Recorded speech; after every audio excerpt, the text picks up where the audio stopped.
Saturday. Good evening, everyone. Welcome to another episode of True Story Live. You thought I would forget. I did. You thought I'd forget what day it was, but I didn't this time. Welcome, everyone. Tonight's topic is there someone for everyone looking for love? And we have a special guest reader and writer tonight, and I'll get more into that in just a moment. Well, I'll introduce her twice, probably. Marisa did the write-up for tonight, and she's also going to be reading her own write-up, which is wonderful. We're glad to have her. And Marisa, if you'd like to say hello. Hello, everybody. Hello, Jen. Hello, Glenn. Hello, Jason. Good to be back here on Team True Story Live. How you doing? I'm doing well. How are you doing? I'm doing fantastic. I like that. That's my word. Fantastic. To borrow it. Yeah, right. It's not my word. Anybody gets to use it. It's out there for everyone's use. Well, welcome, Marisa. We're excited to hear what you have written and what you have to say, and to get into that topic in just a few minutes. And then we'll introduce my lovely wife, Jen. Jen, how are you? Great. Doing great. Great day. You are doing great. I've decided it. Yep. So be it. Good. Glad you're here. Me too. In the other room. Yeah. Yep. Hello, Glenn. So far away. Glenn from Australia. Hello. We Aussies are a bit more nonchalant if you say, "Hey, how are you doing?" Oh, yeah, I'm all right. Yeah. That's not going to be, oh, fantastic, wonderful. Oh. No, I'm okay. It's all right. Oh, are you taking offense to the exuberant answer joy? To the question? How you doing? No, I'm taking not offense. I'm just taking the piss. Oh, of course. I didn't mean like literal offense. Just just reacting to the exuberance of Americans. Oh yeah, that's just so exuberant. I can hardly get over it. I can't contain my excitement. Therefore, becoming exuberant yourself. Absolutely, Mine. You have to join the party. That's right. That's right. Okay, so we're gonna get started, and we switched the night to Saturday night, and there was plenty of announcement, but I would definitely understand if people are like not sure what's going on. So if you see this and you're listening to playback, Jen and I had been offered from her employer an opportunity to go see a live performance of Hamilton, which I've seen on the Disney, the production. I've seen the televised production of that. It was very good. And I'm being a theater person, someone that has both been in it and also enjoys being in the audience. I wouldn't turn that down. So when Jen told me about it, I was very excited to do it. And it happens to be Saturday around the same time that we normally have the show. So instead of postponing Sunday. Yeah, that's what I meant. Sunday. So instead of doing the show tomorrow, we decided to do it tonight. So that's why we're here. And there's only one person that I'm able to see in the chat. But Jen, if you want to say hello to that person. Alrighty. We've got... I'm able to see in the chat. What? Celine. Wait, you guys still there? Yep. Okay. Yeah, Celine. I clicked on it and it started playing. I don't know if you heard it. I did. That's okay. Celine. Hey, Celine. Sorry about the echo. There you go. Yeah. And of course, Nez and Glenn are in the chat. Hey, guys. Yeah. Let's see. All right. So I'm in the chat too. It just takes forever. And Chris is here. Right. Finally. All right, we're going to get started, guys. As I said, Nez did the write-up for tonight, or Marisa, whatever you prefer. And she's going to begin the write-up. Is there someone for everyone looking for love? Take it away. All right. Is there someone for everyone? Tonight's song is Lookin for Love by Johnny Lee, a lovely golden oldie from back in urban cowboy days, late 70s, something like that. Here we go. Ahem. I've been to a lot of weddings in my day. I mean, a lot. At each wedding, I would look at the happy couple and wonder, when's it my turn? Is there someone for everyone? I used to think so.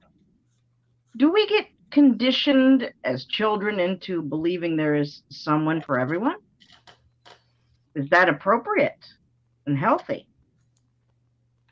In my youth and idealistic naivete, like an ass, I assumed that the husband-to-be would just magically appear right on cue, right on time. In my teens, it never once occurred to me that at age 50, I would still be wondering, when will it be my turn? All I've gotten out of my looking for love so far has been failed relationships, a wedding that got called off at the last minute, a failed marriage and divorce, 2 narcissist baby daddies, and another narcissist ex who is still trying to Hoover me back. No, thank you. At least I got the 2 best gifts I've ever gotten as a result of looking for love. My daughter, who's in 2nd grade, who lives with me, and my son also, who's 19 and going to art school. My daughter and I live in an apartment with 2 sweet kitty cats and a plethora of plants. A home full of life and love that I always wanted. All that's missing is the man, the mysterious husband, more precious than rubies, more elusive than Sasquatch. How do we find what we seek? How do we avoid settling for less than we deserve or falling prey to a toxic person? Is it fair to say that we need to be ready, willing, and able to give what we wish to receive? Marriage is not a requirement, nor is it a commandment, yet many seek it as if their lives depend upon it. What are the main reasons people want to be married? People get ridiculed if they're not married, especially by a certain age. It's a legal contract and a spiritual covenant. It's supposed to be in good times and bad, in sickness and in health, for rich or for poor, forsaking all others, till death do you part, so help you God. It is spending your life with your beloved. Successful marriages require love. And what is love? I'm reading from King James Version, so charity means love. Okay, hold on a minute. Charity suffereth long and is kind. Charity envieth not. Charity vaunteth not itself, is not puffed up, doth not behave itself unseemly, seeketh not her own, is not easily provoked, thinketh no evil, rejoiceth not in iniquity, but rejoiceth in the truth, beareth all things, believeth all things, hopeth all things, endureth all things. 1 Corinthians 13, 4-7, King James Version. Love is definitely a non-negotiable when considering someone as a potential spouse, as well as open communication and full disclosure of hopes, values, dreams, fears. What are some other things that are non-negotiable in a potential spouse? What things should we never overlook or ignore when searching for a potential spouse? I don't believe everyone is meant to be married. Some are better suited to the single life. Scripture verse from 1 Corinthians 7, verse 32, King James Version. He that is unmarried careth for the things that belong to the Lord, how he may please the Lord. For those who seek marriage, remember to pray and seek the Lord first if you are to marry, and if so, whom? But seek ye first the kingdom of God, his kingdom, and his righteousness, and all of those things will be added unto you. And that's from Matthew 6:33, King James Version.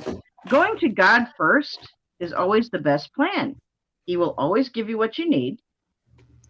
Too often the focus is on what we want or what we think we want at the time. God knows us better than we know ourselves. Let go and let him decide, guide, and provide. It's his specialty. Work on you, your education, health, fitness, spiritual walk, job, gifts, and talents. It is while we are busy being who God made us to be that he brings about the right people and the right circumstances our way. I struggle with seeing others in happy marriages, and I have to repent of envy and covetousness. Not proud of that, but thankfully, Jesus forgives me. I have to ask daily for his help to get through this single life, including being patient and just being thankful for what I have been blessed with and not complaining about what I don't have. All right. Okay. Well, take it away, Jason. Who's the first on that one? Well, thank you. I appreciate that. It's some really good stuff here. And I do also appreciate that you highlighted some of the questions. So I kind of have a little bit of a direction, and we'll get into those. But first, just in the opening, I thought it was interesting you brought this up. I thought we could talk about this for a second. In your asking the question, is there someone for everyone? And it says that you used to think so. And then, do we get conditioned as children into believing there is someone for everyone? I found both of those questions interesting. So, is there for someone, everyone? Let's talk about that a little bit. What do you think, Jen? Do you think there's someone for everyone? Whew, my goodness. I'd like to think so. Yeah. I guess if somebody were, designed in some way to stay single, sure. I guess that wouldn't apply. But to other people, yeah, I would definitely like to think so. Yeah. Well, Paul had a lot to say about that, and she actually used one of the verses, and we can talk more about that at the end. But I'll just say that they were in some pretty tough times, and I think his suggestion was more about the times that they were going through, being persecuted and things like that. And I think that was a lot of his reasoning. But he states one of the reasons he was mentioning is because you focus on your service to God, and for him, that was at the top of the list. Certainly nothing wrong with getting married, and he made that clear as well. If you need to get married, get married. He kind of says it. We had a Bible study one time and talking about that passage, and I disagreed with everyone else a little bit on that point, and kind of thought it was unfair of Paul to say things in the way that he did to imply that it's better not to get married. In fact, the Catholics probably would agree with that. They got a lot of their rules about what priests cannot do from what Paul said for service. Well, not just priests, I guess nuns as well. They marry themselves to God, which is an interesting concept in and of itself. Okay. Anyway, I would say I'm going to answer next and say that I like your answer, Jen. I do think there is someone for everyone if you're inclined in that way. And if you do want a relationship, I believe that there is some that are, geared more toward that, maybe from an early age, which is the next question. So, but I think that if you want to be in a relationship, I think God provides that for you. Or I think if you're not a believer, I think there are plenty of people out there for all types. Finding them is a different thing. And we'll go to Glenn. We're going to save you for last, Marie. So, Glenn, what do you think? Is there someone out there for everyone? I'd say probably, but I think the issue is, are you in a place to receive them? Yeah. I think that's I think there is, but so many people, they're not ready. They're not in that place. That the mindset is not there. So if you've got the wall up, well, in that case, they're not going to come to you. Yeah. So complicated, but simple. Yeah.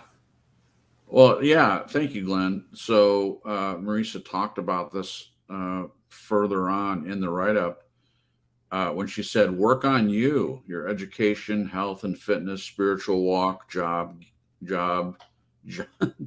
gifts and talents, while you're and also focusing on God. And I think that's really good advice. But as you say, does that in itself make you available to receive someone? Yeah, you and I had that conversation. That's the advice that you gave to me, and you were asking me did I think that I was available, and I was honest about it at that time, and said no. I think my sign above my head, my invisible neon sign, said unavailable. Coming out of my divorce, I'd pretty much not been open to a relationship. In fact, wasn't even at that time really thinking of one. And so I believe there was a good deal of work that I had to do to switch the sign back on, make myself ready. I don't think you can ever be totally ready for a relationship, because how can you be if you don't know the person you're going to be with? I think there's parts of it that are a group effort. That's the two of you working together as individuals and as a couple to make yourself ready. But I agree with you completely with your point, Glenn. There are people that aren't ready for a relationship and probably shouldn't be in one to begin with if they're not ready. Okay, Marisa, what about you? Now, I know you talked a little bit about it in the write-up, but do you care to add anything more to this idea? Is there someone for everyone? Like I said in the write-up, I do not believe that there is someone for everyone. Not that there isn't an abundance of people. You can always find someone if you're, it's how much are you willing to take? How much are you willing to put up with? How much of a not right fit are you willing to try to square a peg into a round hole just for the sake of being with someone? I don't, like you just brought up a good point talking to Glenn. You need to be ready. Glenn brought up the idea of being available, owning that if you're available or you're not available. But honest to God, I think there are people who should never, ever be. Right. Never, ever, ever, never, for never, ever do they ever need to put another human being through what they put people through. No, I think some people are damaged to the point they are incapable of being in a healthy, happy, productive, fulfilling, meaningful, non-abusive relationship, let alone a marriage. I think some people just are never going to be able to do that. And I think they're due to whether it's spiritual reasons, the job you have, or whatever your reasons. Maybe you're just into doing things that it wouldn't, having a spouse and having children just doesn't really fit into the kind of life that you choose to have, or seems to be what God has called you to do. Yeah. And if you're happy and comfortable that way, like Apostle Paul said, I would rather you stay single. If you, paraphrase, but Paul, encouraged people to stay single if they could. Yeah. But a lot of people want to have sex, and a lot of people get married, I believe, just to do that. And whether or not the fit is good, the match is good, whether or not there's any, mutual respect, mutual goals, I think a lot of young people do that. So.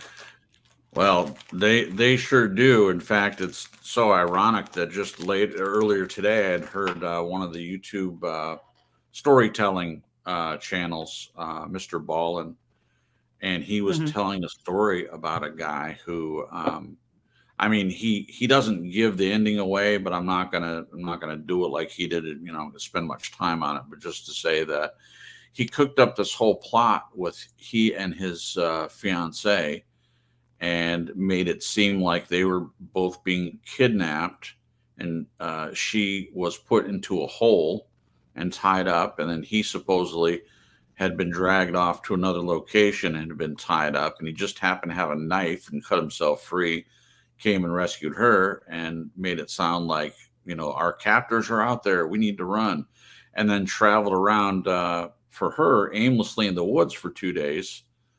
And the whole thing was cooked up because they were both devout Christians, and it was going to be another year before they got married. And he wanted to coax her into having sex. And this is the way that he did that: sex before marriage. It got really cold at night, and they had to bundle up. He said, "Oh, the only way we can survive is to have sex." And she still said no. So it never happened. Wow. Sorry, go on. No, that's good. It never happened, and then he was on charges for kidnapping his fiance, and he didn't go on into saying if they ever did get married after that, but my guess would be no. So, God, I hope not. I said all that to make the point that you're making, is that there are people that will get married or do all sorts of things just for the sex, for sure. But gosh, that's really going on your way, rather than just saying, "Hey, I need to." Yeah. Respected him more if he just said, "Hey, I really need to do this," and she could say no, and then that'd be the end of it. Anyway, that's just ironic that happened today. Okay, Jen, I wanted to ask you this one because I have a lot to say about this, but would like you to go first if you want to. Do we get conditioned as children into believing there is someone for everyone? What do you think of that? Oh, yeah. Yeah, I think like Disney and, fairy tales and stuff that kids grow up reading, at least here in the US, just gives kids this preconceived idea that, every princess is a Prince Charming and every Prince Charming is a princess. Yeah. So it's like expected of you, the way society molds it, especially to kids. Yeah. That's exactly the way I was going with it, Jen. Disney, when they rewrote the fairy tales, I think there was a societal push for this. And they rewrote the fairy tales because initially the fairy tales were kind of grim stories. They weren't, they might have had princesses in them, but a lot of them, it was not a happy ending. There were cautionary tales originally. Yeah. And then I'm not sure whether they redid the fairy tales first and then Disney came out, or Disney came out and they rewrote all the fairy tales. But they were rewritten to all have princesses, and they all lived happy ever after. And it just has gotten worse. And then, movies and TV shows. Pretty Woman is one I think of that's basically based on the fairy tale concept. They went a little far with it, but that's basically what it's about. And it's definitely implied in movies that there is someone for everyone, and the pressure, as Marisa was talking about in the write-up, the pressure of getting to a certain age and being expected. They have terms for it. Spinster, old maid are two of them. And also it seems like the women are the ones that get judged, not as much the men. If you're a man and unmarried at a certain age, they just call you a bachelor. That's it. There's nothing derogatory about it. But a woman, they have to call a spinster or an old maid. And it wasn't really old. Now we don't think anything of a woman being 30 and not married, or not as much. But back then, 30 and unmarried, it was way younger than that before people started getting harassed about it. Yeah. And certain groups of people, certain ethnic groups, it's more important to them that you get married and have a kid young, start a family, become a doctor, whatever. Those are all across the board and different ethnicities. Okay, before we move on, I'm getting a lot of pressure to read Celine's comment, so I will read it. As opposed, the other question she had commented. Here, I'll put it up. There we go. One thing I've been doing for the past few years in my early 20s, instead of jumping from guy to guy, I've been pouring my time into my walk with God. All right. So there that is. And then Glenn asked, what has that walk revealed to you? And then she responded, good question. I've developed better accountability and better self-awareness as a believer, working on the inner things God wants me to. That's a great answer, Celine. I'm glad. Yeah. I'm glad you are focused on that instead of. I think we suggested that, you know, some of the you were talking about all the guys that were out there and that they seem to be just interested in sex, and I think that's what we discussed, and I'm glad to hear that that's kind of what you're focused on, because you are still young. I wouldn't fall into the spinster or old maid stuff. You have a long life, God willing, a long life ahead of you, and working on yourself and just being the best person you can be, being who God wants you to be, is a worthy pursuit, in my opinion. Anyone else want to comment on that before we continue? I just would say I agree with you, because I think you and I both fell into the trap of, you know, being what we thought was older, Yeah. you know, to get married, and you're like, oh my gosh, Yeah. time's ticking, the clock's ticking, Yeah, you know, and I get then it. just, you know, settling for someone, Yeah. and thinking that's who God had for you. Just, Yeah. and falling in love with someone's potential and not the person that they actually were in that moment. Well, you're describing my first marriage for sure. Yeah. 100%. Yeah, I mean, I was in my late 30s, early 40s, and talk about the clock ticking. I certainly felt like I didn't have as much time yet. Boy, was I silly and naive, because, I mean, of course, I would have liked to have met Jen much earlier in life, and we often talk about how that would look, you know, if we'd met Yeah. 20 years ago, you know. But it is what it is. It's an incredible gift, regardless of how much time there is. It just is so wonderful that I sometimes wish I could go back in time, but that's not going to happen. Okay, so what about you, Marisa, with this idea of, do you think we've been conditioned? I can guess what your answer would be, but do you want to add to that a little bit? Absolutely, we've been conditioned. And about Disney, yes, Disney did rewrite all of those stories and add lots of the same old things we've been conditioned with, that there is a Prince Charming, that there, you know what I mean?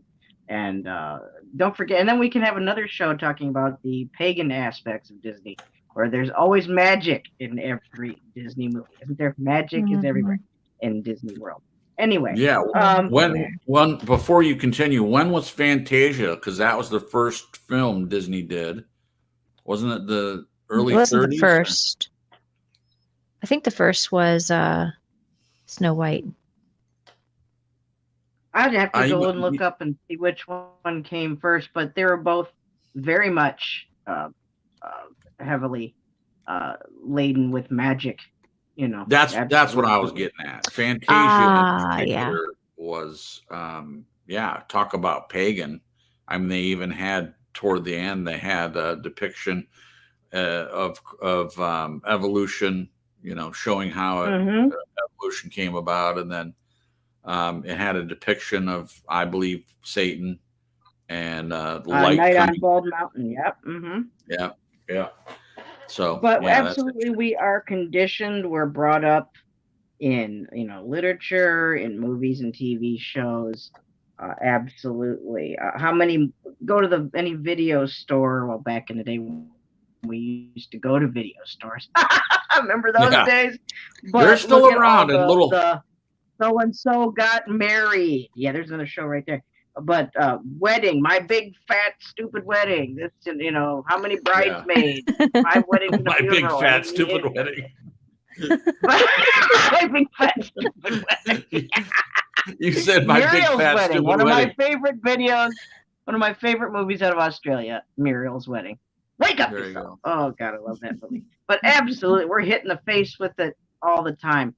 And I think Christians are especially feeling a lot of pressure because, hey, are you feeling like you want to, enjoy the sexual aspect of your being, which is not bad, but God tells us very specifically we need to do that within a marriage, Yeah. So, and I think that's hard for young adults, and teenagers to wrap their mind around that. You can wait for the right person. Your parts aren't going to fall off if you don't. I mean, they're not going to go anywhere. It'll be okay. You never know. They might work on yourself a little bit. Yeah. There's no clock ticking. And what you said about the ticking clock, that's a big fat lie because none of us know how much time we have. That's true. But we get fooled into thinking that, oh my God, we better do this and we better do that. You know what? That's nonsense. None of us know how long we've got. Right. It's always about right here, right now. That's right. We may not have 5 minutes from now. So, okay, that's all I got to say about that. That's beautiful. Yeah, don't worry about tomorrow. It has enough things to take care of in and of itself. That's true. Yep. Okay. All right. Glenn, you're up on this one. Do you think people or children are conditioned to think that there is someone for everyone? What do you think? I can only speak from experience, and I'm saying no, not at all. So I'm disagreeing with all of you. Oh, that's great. Yay! Yeah, isn't that surprising?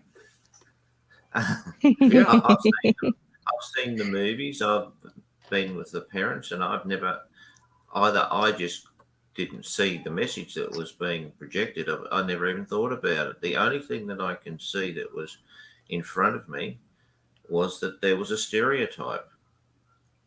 But there was, to me, there's no pressure to do that. I mean, I wanted always to have have children, but I never felt that I was being conditioned at all. My mother and father certainly didn't do it, and I never felt any pressure from anybody else. And I didn't, obviously, was pretty naive in the way you see it. When I looked at the movies, I just thought it's a movie. It's as my grandmother used to say, it's only gammon, it's not real. So I probably didn't think about it. Sure. Just we're off a duck's back sort of thing. So yeah, I don't see it like you guys know.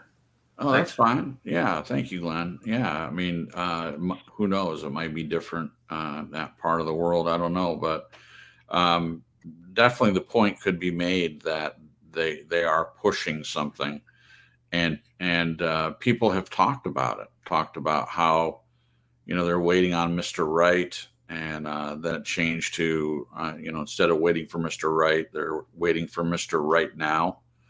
I mean, this is definitely pervasive out there, at least in Western society, this idea of being married, having children, being married at a certain time, not getting too much into age before you do that, because then the fear is, well, you'll be an old mom or dad if you wait to have children.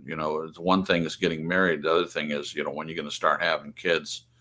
It surprised me a little that you haven't heard talk about that a little bit, but it is what it is. It's interesting. People talking about, I'm sure that you've heard the term spinster or old maid and know what the connotation is for that, right? Are you speaking to me, Chris? Yeah, exactly. Sorry. I hear this. I've heard. I do not like the word spinster. It's terrible. Yeah. It is. And it's women get the rough end of the pineapple. It's all right for the guys, but then the women are made to look like there's something wrong with them. Yeah.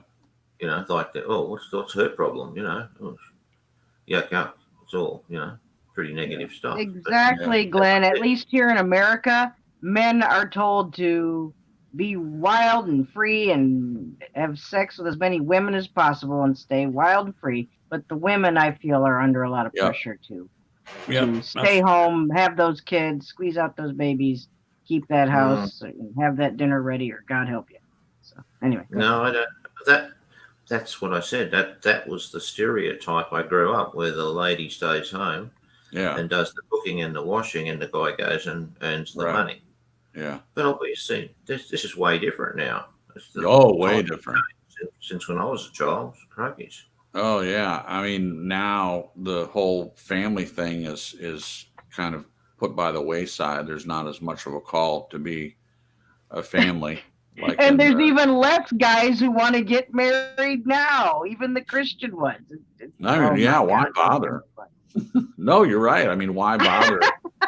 I mean, they used to have a saying, why buy the cow when you can get the milk for free? I mean, there's not as much pressure to put a ring on it, so to speak, and all of that. It's just the hooking up, the TikTok culture of just getting with whomever. And now they have apps. They have apps that you can use and just meet some random person for sex, and that's why is there. I mean, maybe there is an app to help people get married, but there's plenty of apps out there for dating and nothing more than that. But you're not passing judgment on that behavior, are you? You're just saying it's not for you. That's what I'm hearing. Oh, you're hearing? Are you asking, or are you saying you're hearing? It's a question, and then it's an answer. I'm saying I don't hear you passing judgment on those people that do that, but I'm just hearing you saying it's not for you. Oh yeah, it's definitely not for me. No, I'm aware that there are people out there that do that. I just think it's interesting. I do still think it's interesting that there are apps to do that, though. I mean, I guess there are apps for everything. I mean, you can order food, on your phone, and pizza, and all different kinds of things. So why not order a person? Why not? But it makes sense to me that is the case, because that's how the world is. Yeah. The world is become more egocentric. It's more about you, the individual, and less about the community. This is how it functions. Wow, yeah, that's a whole broadcast as well. Yeah, the what I think is narcissism widespread. Everyone just completely self-focused. Yeah, it's not like it was when I was a kid even. It's just, and it's still changing. I don't know what's going on out there now. I mean, I know somewhat, but yeah. Okay. All right. Great stuff. All right. We'll get to the other questions here. I did want to say hello to Annette Sandrock. She's been in there for a while, and I didn't say hello to her. And I also saw our friend Alex. Yeah, there he is. Alex, good to see you as well. It's been a while. So thank you for stopping in, and hopefully you have any good conversations with people in the chat. And thank you guys for coming. I appreciate that. All right. The next question, everyone answered that one, right? I didn't forget anybody. I don't think so. Annette says it's a lot more pressure for women, and I agree with that. And she also said if there were no double standards, there would be no standards at all. Wow. I mean, you're not wrong. It does seem like there's double standards for sure. Okay. Marisa asked the question, how do we find what we seek? How do we find what we seek? I'll go first this time instead of you, Jen. How do we find what we seek? I mean, obviously, if I was Marissa answering this question, I would need it more defined than that. I would say, what do you mean? Huh? What do you mean? How do we find? What are we seeking? What are we looking for? But this topic we're talking about is it's clear what we're discussing. So, if we're seeking a spouse, we're seeking someone to be in a marriage with. How do we do that? How do we find it? I can't answer for everyone. There are a lot of different ways to find someone. I mentioned the dating apps that are out there. You can go online and do that. You can meet. I think you can still meet in churches. I think you can meet someone out. Go out looking for someone. I wouldn't necessarily advise that, but there are plenty of people that go out to bars still, I think. There are groups. There are groups of people that you can find, different interests. There are, Comic-Con conventions, all kinds of conventions held that you can go and meet interesting people that have some similar likes and dislikes. It used to be, at least for believers, you would expect to find someone in church. Now, I never had luck with that. In fact, we're asking, do you think we're raised to have this idea that there's someone for everyone? And in the Christian world, we're raised to believe that you're going to meet your wife in church. And I never had any luck with that. It just never happened. And I had believed what they said and expected that I would meet someone at church. And then as I got older and it hadn't happened, I thought, well, maybe I should go to Christian college, because that was the other thing I heard. Well, you go to Christian college, you'll meet your wife there. My mom used to say to me, she said, yeah, she wanted me to go to college so bad. She threw everything out there. I finally did much later in life, and I'm glad that I did for a lot of reasons. But I didn't meet her at college then either. It wasn't at college and wasn't at church, and those were two ways that people were trying to light up for me to be interested in and trying to do. The church thing, I definitely did try. I was always looking, any church service I went to, and I've been in a lot of different churches because of what my dad does, traveling up and down the East Coast and visiting churches so that he could sing, traveling music group, Christian music, gospel. And so I would go with him sometimes, and I would be looking for my future wife. right in the sanctuary there. Never happened. Anyway, my long rambling answer is that how do we find what we seek? There's a lot of different ways that you can look for it. My advice would be, because this is how it happened to me, when I wasn't looking, I found it. And that goes contrary to what the idea that I feel like we're brought up like, that we need to be looking for it. And I like what Glenn said, be ready, but I don't think you necessarily have to be looking, but that's just me. I think that the right person will find you. But that's easy to say when you have it. But for me, that's, I wasn't looking. And before that, I'd been looking for 34 years and hadn't had much luck. Certainly made poor choice the one time. Okay, let's go to Marissa next. What do you have to say about this first one? How do we find what we seek? What do you think? Well, Marissa says that pretty much what I said in my write-up. Just focus on yourself, self-improvement, involvement in your religious studies, your church, your Bible studies, in your prayer time. Involve yourself with exercise, health, fitness. Don't ignore your good friends that you have already right here now today, just because you're busy wanting someone to be with. Don't forget focusing on doing good work at your job, whatever that is. Your hobbies, whatever you're into, organizations, groups, clubs, whatever you're a part of, be the best you can be, the best you can be. And while you're being the best you that God made you to be, then that same God will set up the right circumstances and bring along the right person. So I love it. Sure will. Are you essentially the problem is within us is to be patient and wait, and to not focus in on it. And all of us, we've all been there. Focus. Who is it when? Come on. Clock's ticking, Yep. God, can't you see my watch? Stop doing all of that, then, and only then, it seems in my experience, the way God moves is to, as soon as you stop worrying and complaining and bitching and fixating. Are you there? Can you still hear me? Oh, yeah. I can still hear you. You guys can still hear me? Yep. This happened before. I'm going to have to, somebody tried to call me and they don't realize what I'm doing and I can barely hear the volume. But that's my answer. I'll be right back. Okay, no cool. problem.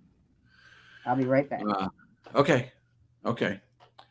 I'll keep an eye out for her. I was gonna ask her, is she essentially saying don't look, by saying focus on you, focus on other things? Is she Maybe. essentially saying don't look?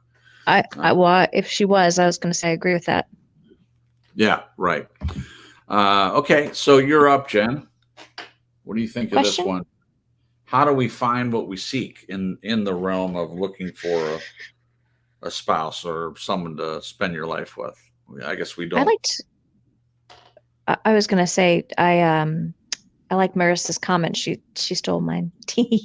I agree about, focusing on yourself in the sense of, working on your healing and your growth and becoming the best you that you can be, like Marissa said. Because I can't tell you how many people I've met, including you and I in our story, where we weren't looking. Right. We were working on ourselves. Now, it wasn't that we got to the point where we were perfect and, there's this spouse on the horizon, because you and I are far from perfect. But I think I just have heard so many people say they met the person that they feel they were meant to be with when they weren't looking. It's crazy. Right. So I think there's something to that. I agree.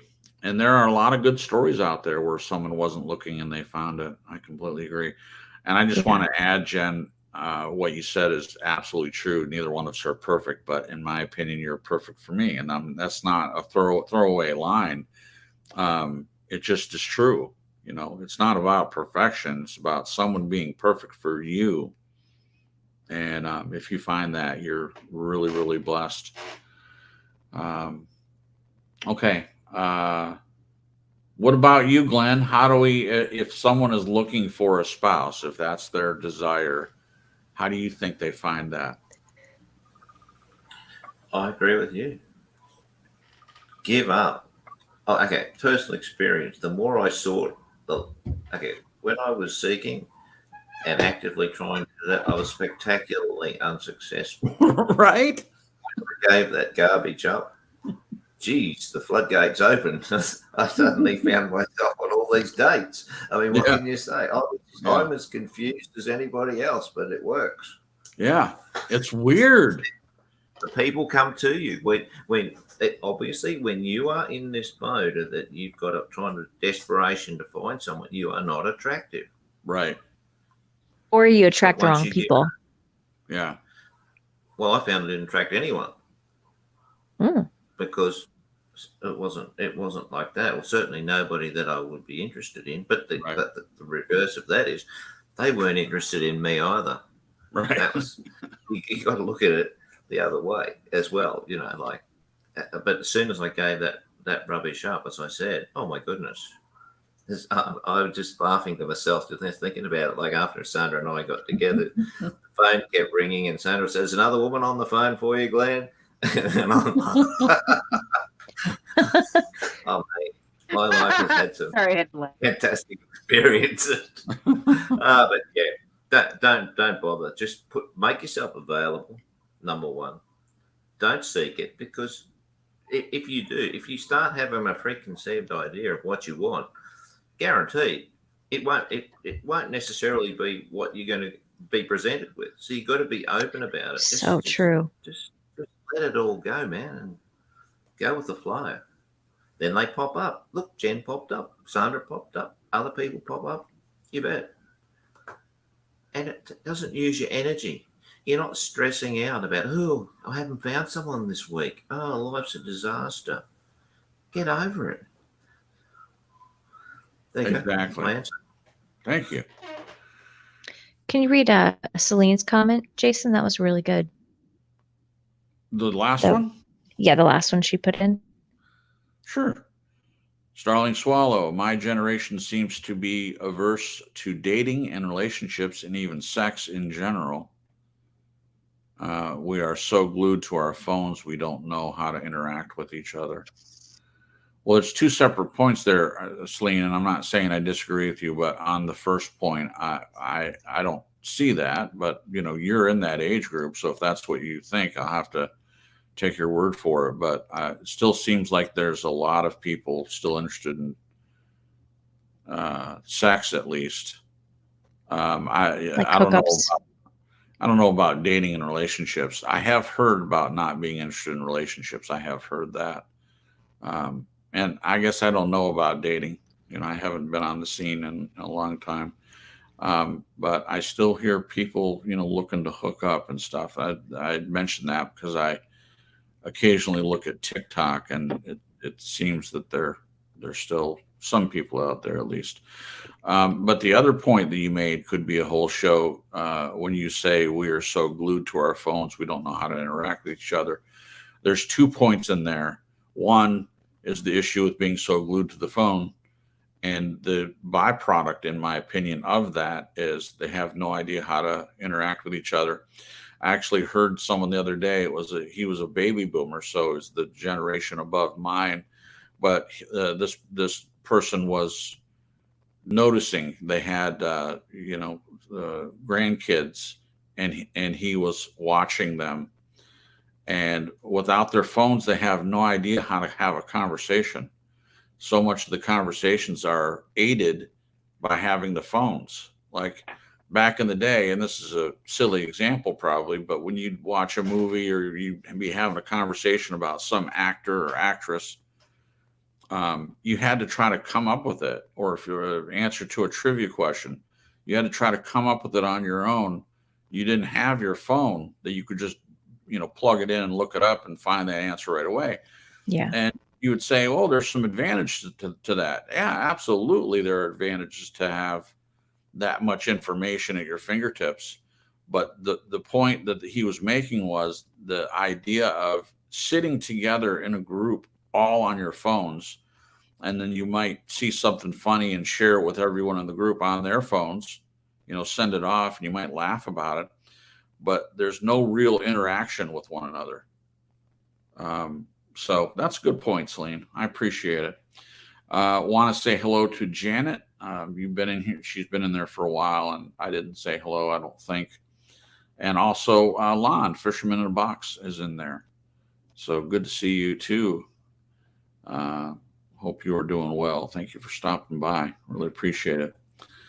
Okay, so did everyone answer the question, how do we find what we seek? I think everyone did. Okay, another good question. Wait. Did Marisa? Oh, yeah, she did answer. Yeah. Never mind. That's okay. I appreciate you checking up on me because, when everyone answers and we talk a little bit, then I forget who I asked sometimes.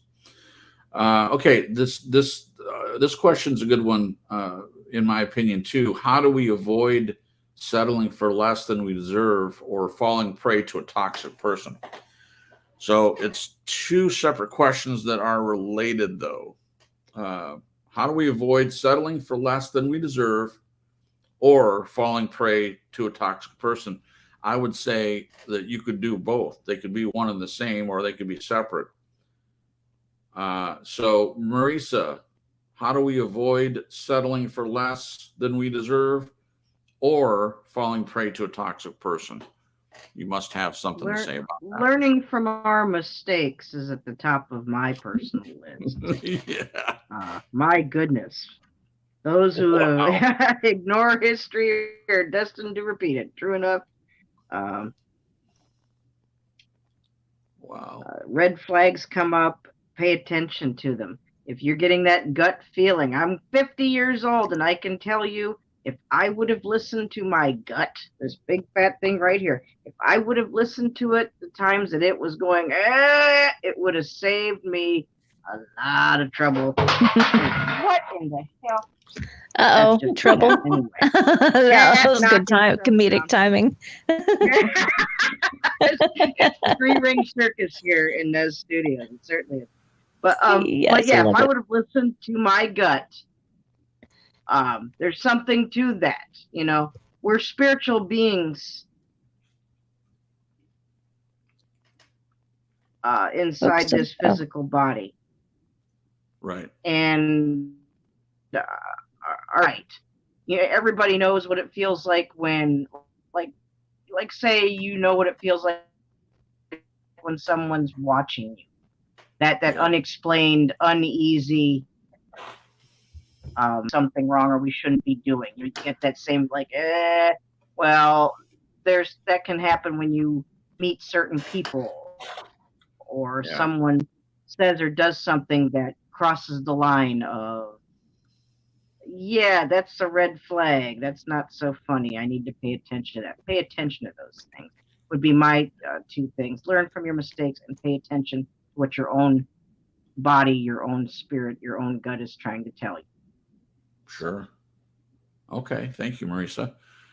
Jen, you're up next on that one. How do we avoid settling for less than we deserve or falling prey to a toxic person? I think you might have something to say about either one of those I have things. two things to say for both of those, actually. One, the first one being having those non-negotiables, just Ooh. understanding what your core values are and your morals are as a person, because they run so deep that if you don't have those as non-negotiables, and the second thing I was going to say is boundaries, because that goes in to the non-negotiables. Like, you could have a non-negotiable list, but if you meet this really cute person that has a lot of things you're looking for and they test those boundaries and you're like, oh, I really don't need that on my non-negotiable. I could, I could fudge on that one. It could be bad news down the line.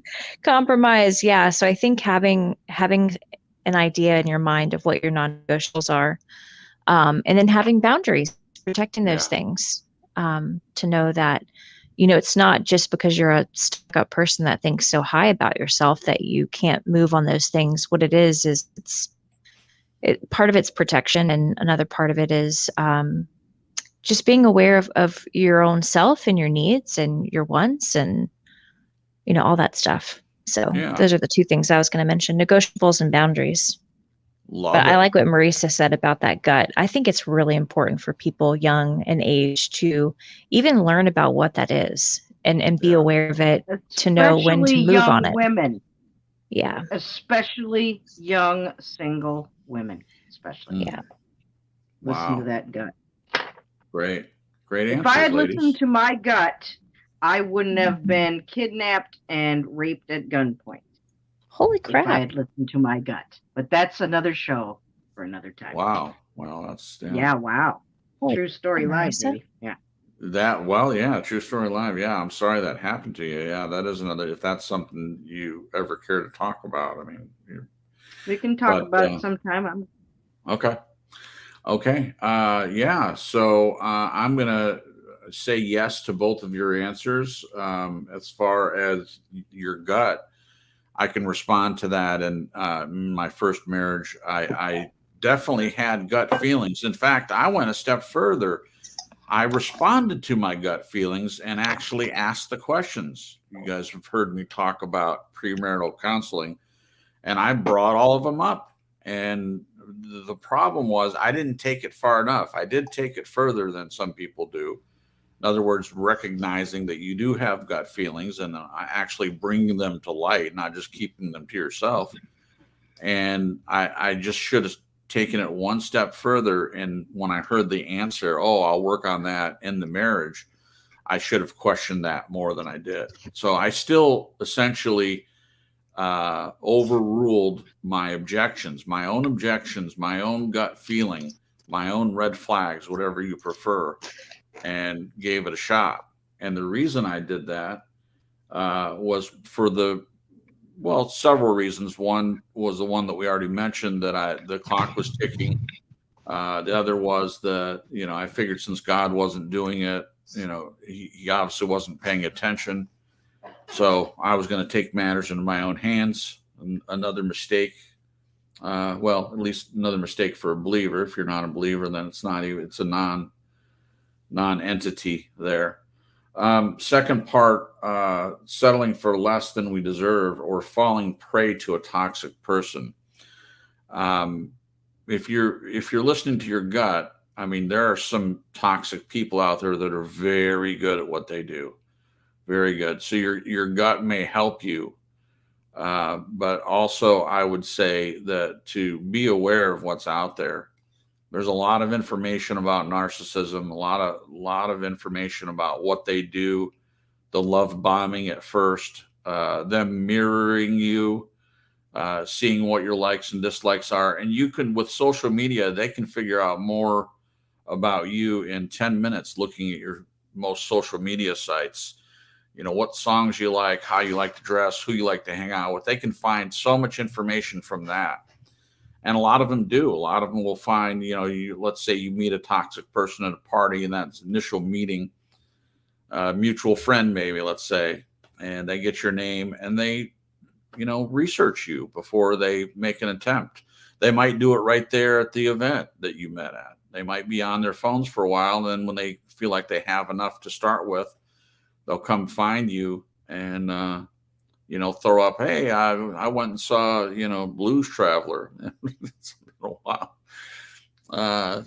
Yeah, my favorite band's Blues Traveler. Oh, I love Blues Traveler. I mean, there's any number of ways that they can fool you into a false sense of security and get into a relationship. So how do you keep from doing that? Be aware of what's out there and know exactly what you want. So to add, you know, the gut to it, what Jen and Marissa said both were very good. And I just add to that is know who you are and know what it is that you want. I mean, even if you're not looking, if you're deciding not to look, I think it helps to know, if you were to find someone, what are some of the things that you would want to have. And I'm not going to go into that because it's one of the questions. What are your non-negotiables and that's coming up here in just a few minutes, but that's my answer to that. I was going to add, when I first got married, you know, what you were just saying about knowing what you're looking for, what you want. I think the only two things on my list was that he was a Christian and that he wanted to be with me. That was like pretty much it.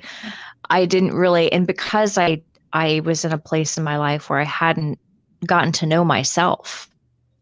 It's almost like without that foundation, if you don't know yourself, how are you supposed to know what you're looking for, or what you want or need or desire, or, you know, it just was a blank, empty slate for me because I just hadn't I'd spent more time being a chameleon around people than I did looking into myself and trying to figure out, you know, who am I and what do I want in life and what I want it to look like and all that stuff. Yeah. So, yeah. Beautiful. When you're in a place like that, it just opens the door for a lot of people that you probably don't want to spend any time on. That's right. Jen, what did you mean by Crips is scaring everyone? What?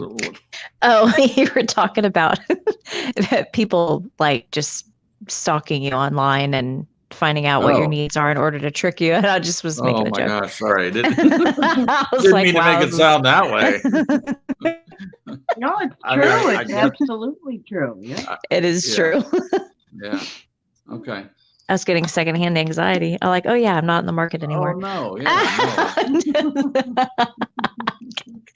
Secondhand anxiety. That sounds like a punk band, doesn't it? It does. It totally does. All right, Glenn, you're up. How do we avoid settling for less than we deserve or falling prey to a toxic person? Two-parter. This is where I see is the contradiction, because we're speaking from the voice of experience and having made lots and lots of mistakes to get to where we are. But then we have a younger person like Celine who is finding it difficult to even go into the world and obtain the necessary experience in order for her to be able to get to the place where she says, what do I deserve? You can know it in your head, but that's way different when you go out and practice. Yeah. Now, so I as I was saying, oh yeah, we've stuffed up big time. Look at every one of us here, and has stuffed up badly in order to get to where we are now. Sure. So right. What I'm asking you, where's the leeway for the younger person to be able to get experience and know themselves and all of that stuff? If they're sort of have in their mind that they're so restricted in what they're allowed to do and what they can experience, and sort of to my mind, I see a lot of guilt attached to this as well. I think to me, it's just like a box of marbles that just keeps shaking in your head. I don't know how you resolve that. It's just too easy to say no yourself. What does that mean? That means it can take you 20, 30, 40 years. That's true. To know yourself. Like, okay, I remember I'll give you an example about relationships. I remember with your mum, she and I went to visit her therapist, a lovely man, really liked him a lot.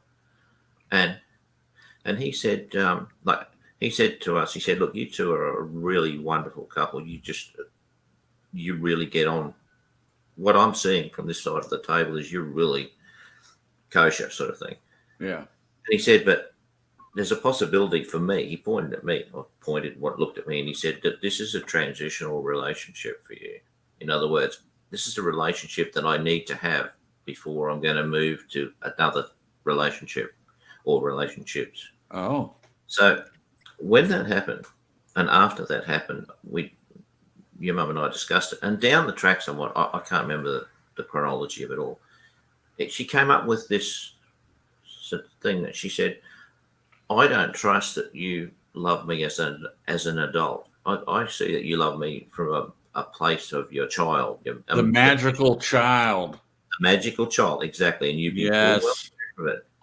She said to me, I want you to go out and travel and be with other women and then come back if you still feel the same way. Wow. So you see how difficult this is. This is it is, yeah. I don't trust you because I don't trust that you love me because you haven't had more experiences outside of it. So you can see why I'm using the word contradiction. This is difficult. Yeah. So I don't know if you want to comment on that, but sure. Yeah, I wouldn't be able to let that slide. So I know about this because my mom would occasionally share some of Glenn's emails with me.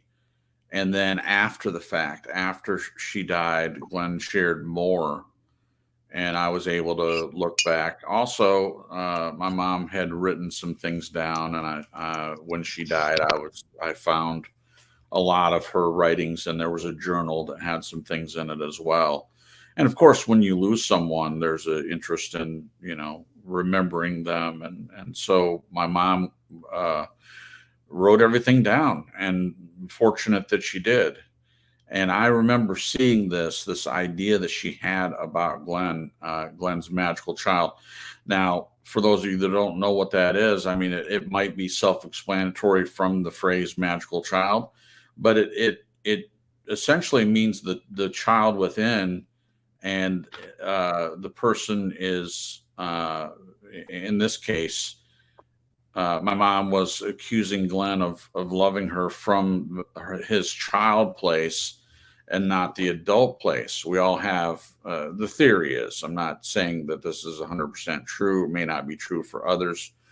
I put a lot of stock in this, that we have an undeveloped child. And I guess if you're a completely, totally healthy person, and you have grown from a child into an adult in a healthy way, you can have both of those parts totally integrated, the childlike self and the adult self. Lon's going to think, oh, we're talking about all this new age stuff. It's not really new age. I can show you some ideas from the Bible about this, of having that part of us. Even Jesus saying we have to come to him as children, and there's a lot to be said about what that means. I simply see it as Jesus saying, be integrated between the child person that you are and the adult person that you become, and having both of those sides engaged. So I don't think my mom intended on insulting Glenn at all, but she was thinking that if he loves her from the magical child or the inner child part, then it's the wrong one's making the decision. her concept or the concept would be that it's great to have that childlike part, but you don't make decisions from that. The adult has to make the decisions. The child is the one that gets excited about things and, oh, we're going to an art recital, or we're going to this, or, even going on a date. You have to be careful about letting your inner child make any decisions. So there's a long drawn out explanation of magical child. It just blew me away. So Glenn, on your part, that must have been difficult for you to hear that. Probably didn't have any idea what she was talking about. Just off her rocker, so to speak, to think that. Do you remember how you reacted to her having said that? I thought, what on earth are you doing? Telling me to go out and sleep with other women and then Right. come back? I still love her. That's got to be ridiculous. Right. Man, because you're in a committed relationship and Yeah. and then all of a sudden someone comes up with that, like out of the ether or out of the blue. Yeah. And you think, are you crazy? You might, Yeah. like, if you're a therapist, can't you even know the difference between what's a magical child and what's a love as an adult? Right. Ooh. Like, it's like, oh, have you been reading? I was honestly thinking you've been reading too many textbooks, but life isn't a textbook. Right. That's correct. So, but there is an add-on to this, and I'll keep it short. But Okay. Sure. there was an admission on her part of a long time later that this was adult, not child. Right. Okay. She admitted it. Okay. So, Good. but that's all right. But that doesn't, that's like all of us. Experience and hindsight are marvelous, but that's how it is. You need the experience. Yeah. So obviously the show's not about the broadcast isn't about this particular topic, but I would say that my mom's desire, or she said that because her child was scared and broken, and I think she feared the relationship at that point. Now, that's just a theory. She's not around here to defend herself and say, no, it's absolutely not that. But just based on having known her and the fact that she threw that out there, as you say, Glenn, out of the blue or out of the ether, both are good. That was her. I see from piecing things together that a lot of times she would come close to you and then she would run away. Sometimes in little bits, and then sometimes in, like getting remarried. For instance, that was a big running away. Probably thought that would be the end of it, and it ended up being the end of it because obviously you married someone else and moved on, and so when she became available again, it just wasn't an option for her. But yeah, that was a big running away for her. I think it was more about her than it was about you, but that's just my opinion. I agree, but I just want to add in the context of what we're discussing this evening. And I think a lot of us have maybe felt this, or maybe not, but that's what I would think, is that this pulling away and coming back, it's very, very exhausting, because what happens is when two people are really connected, it's when you come back in like an absolute nanosecond, you're right on it. You're really connected straight away. You don't have to sort of take a week to get bonded. You're already bonded. So, and then when they pull away again, it's like this grief. Every experience becomes a grief. Mm-hmm. Yeah. When they pull away, then they come back, and then you get shocked because they turn up, and what? Now they turned up. Oh shit! Like now that happened to you more than once with her. And you're connected again, and then as soon as they've come, it's like they've got the wings on and flown away. Well,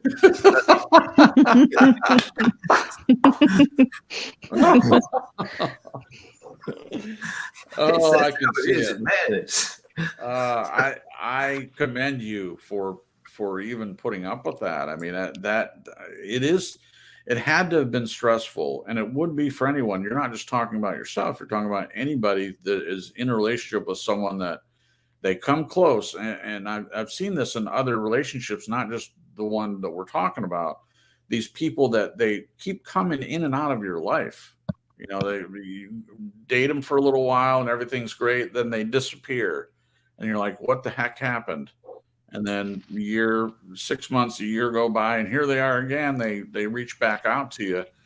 You know, that is someone who is undecided what they want. So in talking about this, you know, how do we not settle? How do we avoid settling? That was the question we were on.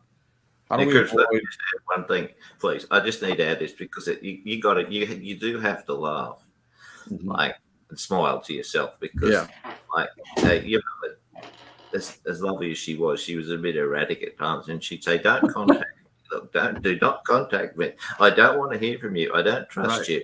And then she'd turn up in a year or 6 months or something, and I would get a 20-page email with all the intimate details of her life, and I'm saying, I said to Sandra, I said, is this from a woman who doesn't trust you? Sandra just rolled her eyes.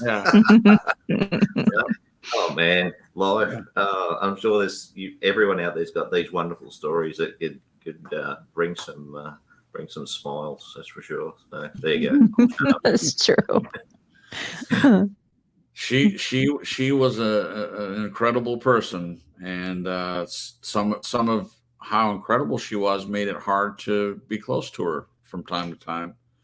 She had her own stuff, and I think one of the biggest regrets I would have, and sorry, Marisa, it seems like we've kind of hijacked this part of the broadcast, your write up to talk about my mother, but it just ties in to it so much, in my opinion. And she just, I wish for her that she had known fully who she was.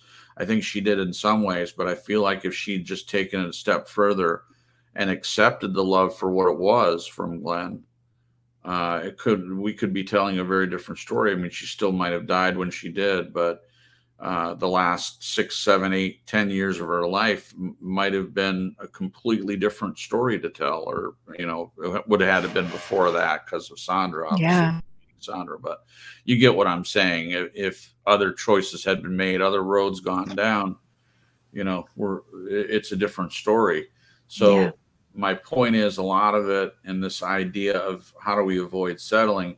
And I mentioned that, you know, some good things were mentioned, the gut, and, you know, I mentioned knowing yourself and knowing what you're looking for and what you want. All those things help you. You know, the more yourself that you are and ready for a relationship, which ties back to what Glenn said, the better it's going to be to help you avoid settling. If you know what you want and know who you want, what kind of person you want, you're not going to settle for anything but that.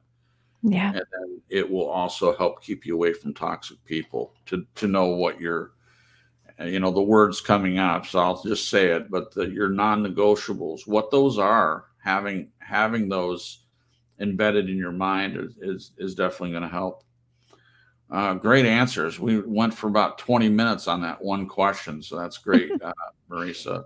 That's the way this works. Sometimes the questions give me a place to go, and sometimes I probably go further than I want to. But I was just so interested in my mom's. Glenn brought up that reaction, and away we went. You know, the magical child. I never forgot that. Okay. This last question in this particular part is it fair to say that we need to be ready, willing, and able to give what we wish to receive? And we'll start with you, Marisa, since I've been talking so long. Is it fair to say we need to be ready, willing, and able to give what we wish to receive? Exactly. I believe that's exactly what we need to do, and Glenn's helped me come to that realization as well. And that kind of goes back to what we were saying earlier about working on yourself, making yourself the best person that you can be, and living that life and being you. And while that's going on, then somebody comes into your life that will complement that, will make you a better person. Will bring good things and good fruit into your life. Yeah, perfect. On this one, you absolutely need to be ready, willing, and able to give what you wish to receive. We've heard the phrase, be the person you want to see, rather than looking at everyone else and saying, oh, if everybody did this and this, the world would be a better place. Well, you can't control the world. So the idea is do what you can in your own power. Maybe people will come alongside you and join your efforts. Or maybe they'll just see what you're doing and think to themselves, well, I'm really challenged by that. I want to do that. But either way, this is true about relationships. Whatever you want the relationship to be like, you have to be able to present that. So it's not just about what you're going to get, but it's what you're going to give to the other person. I feel very strongly about that, and I try to live by that. Lon says, be a light, and I love that. Yeah. And being a light, being something that other people can see and be attracted to, and not physically, not how much, as Celine said, not how much money you make, 6 figures or whatever. Letting your light shine, that I believe our souls all have their own glory. And I think eternally wise, we'll actually be able to see it. But even if we can't see it with our naked eyes, I believe it's there, that we all have a light, and showing that light to others in a dark place, because we all have different ideas about what this world, the makeup of the world actually is. But I think we can all agree that there's some dark stuff going on out there now, lots of stuff. So being a light is so necessary. That's a good point. Okay. So that's my answer. Yes, we do need to be willing, ready, and able. What about you, Jen? Is it fair to say we need to be ready, willing, and able to give what we wish to receive in a relationship? Yeah, I definitely agree with that. And I was going to touch back on a couple points that a couple of us made, I think. But Sure. When you're working on yourself, I could see how some people might think that's sort of a selfish endeavor. But I think when we come to a place where we're self-acceptance, and when it comes to who we are and who God has created us to be and all of our quirks, and one, I think it helps the people around you be authentic and be themselves. And you kind of have to be yourself in the midst of learning yourself, Right. But the point I was going to make is that it does give to other people. So when you're working on yourself and you're waiting for people to come into your life, anybody you come in contact with, when you're in that place of working on yourself, it does make you a better giver. Yeah. Of yourself and to the people around you that you meet. And so that's like what you guys are saying. It is being a light. It's being authentic and open and willing to step out there and have a friendship or relationship with people. Yeah. Get to know them. It doesn't shut you off. I mean, I guess there are people in the world that do self-growth and it's all about them, and it becomes narcissistic and about what they can get, not what they can give. Right. Exactly. So that's my answer. Thank you, Jen. Thank you so much. Glenn, you're up on this one. Is it fair to say that we need to be ready? Now that you kind of already alluded to this a little bit earlier in the broadcast, but can you fill that in a little bit? Yeah. We need to be ready, willing, and able to give what we wish to receive. Absolutely. And I think, and I'm going to relate back to one of your mums. Your mum's got so many things that she taught me that you can't forget them. I mean, I'll take them with me until I'm dead.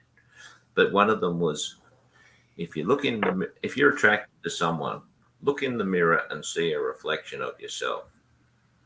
And man, was that so on the money. I look back at some people I was attracted to, and I'd say, that I might have said they're toxic, but what I didn't realize was that I was toxic. Right. Right. And every bit of self-reflection that I did in those prior situations, and some, that I'd done in the recent past, that was exactly how it panned out. Yeah. Boy. And I found that I wasn't ready to give anything in a constructive and healthy way unless I had to take responsibility for what I'd been and what I was, not what I thought someone else was. I think that was a real eye-opener and absolutely critical to move forward from. Yeah. You got to own it. You got to own what you've done, and don't push it sideways onto somebody else. Right. It's not their fault. Take ownership, like I said. There you go. That's my answer. Thank you, Glenn. Yeah, and that's what I feel like is deteriorating, is the idea of personal responsibility, of people taking, I mean, just owning your own stuff.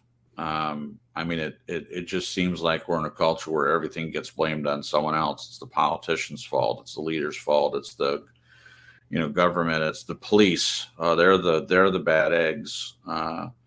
It's this group or that group. And then in dating, it's someone else's fault. Well, why'd you break up, or why'd you get a divorce? Oh, it was their fault. They're a horrible person.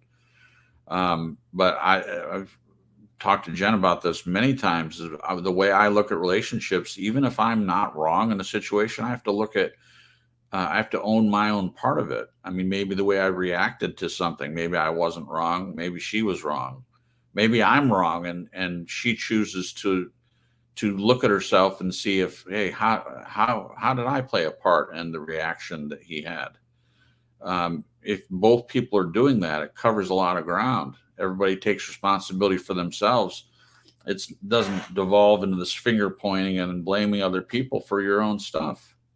I appreciate that, Glenn. I'm right there with you on that. Take responsibility for your own stuff, especially if you're going to engage in a relationship with someone else.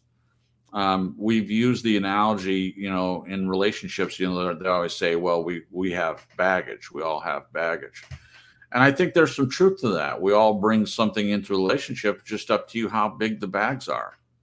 If you do your own work and you work on yourself, and if you're not in a relationship, you just be the best person you can be. You can come into a relationship with your little tiny bags. What's that? Oh, that's just my overnight. That's my baggage I carry around with me.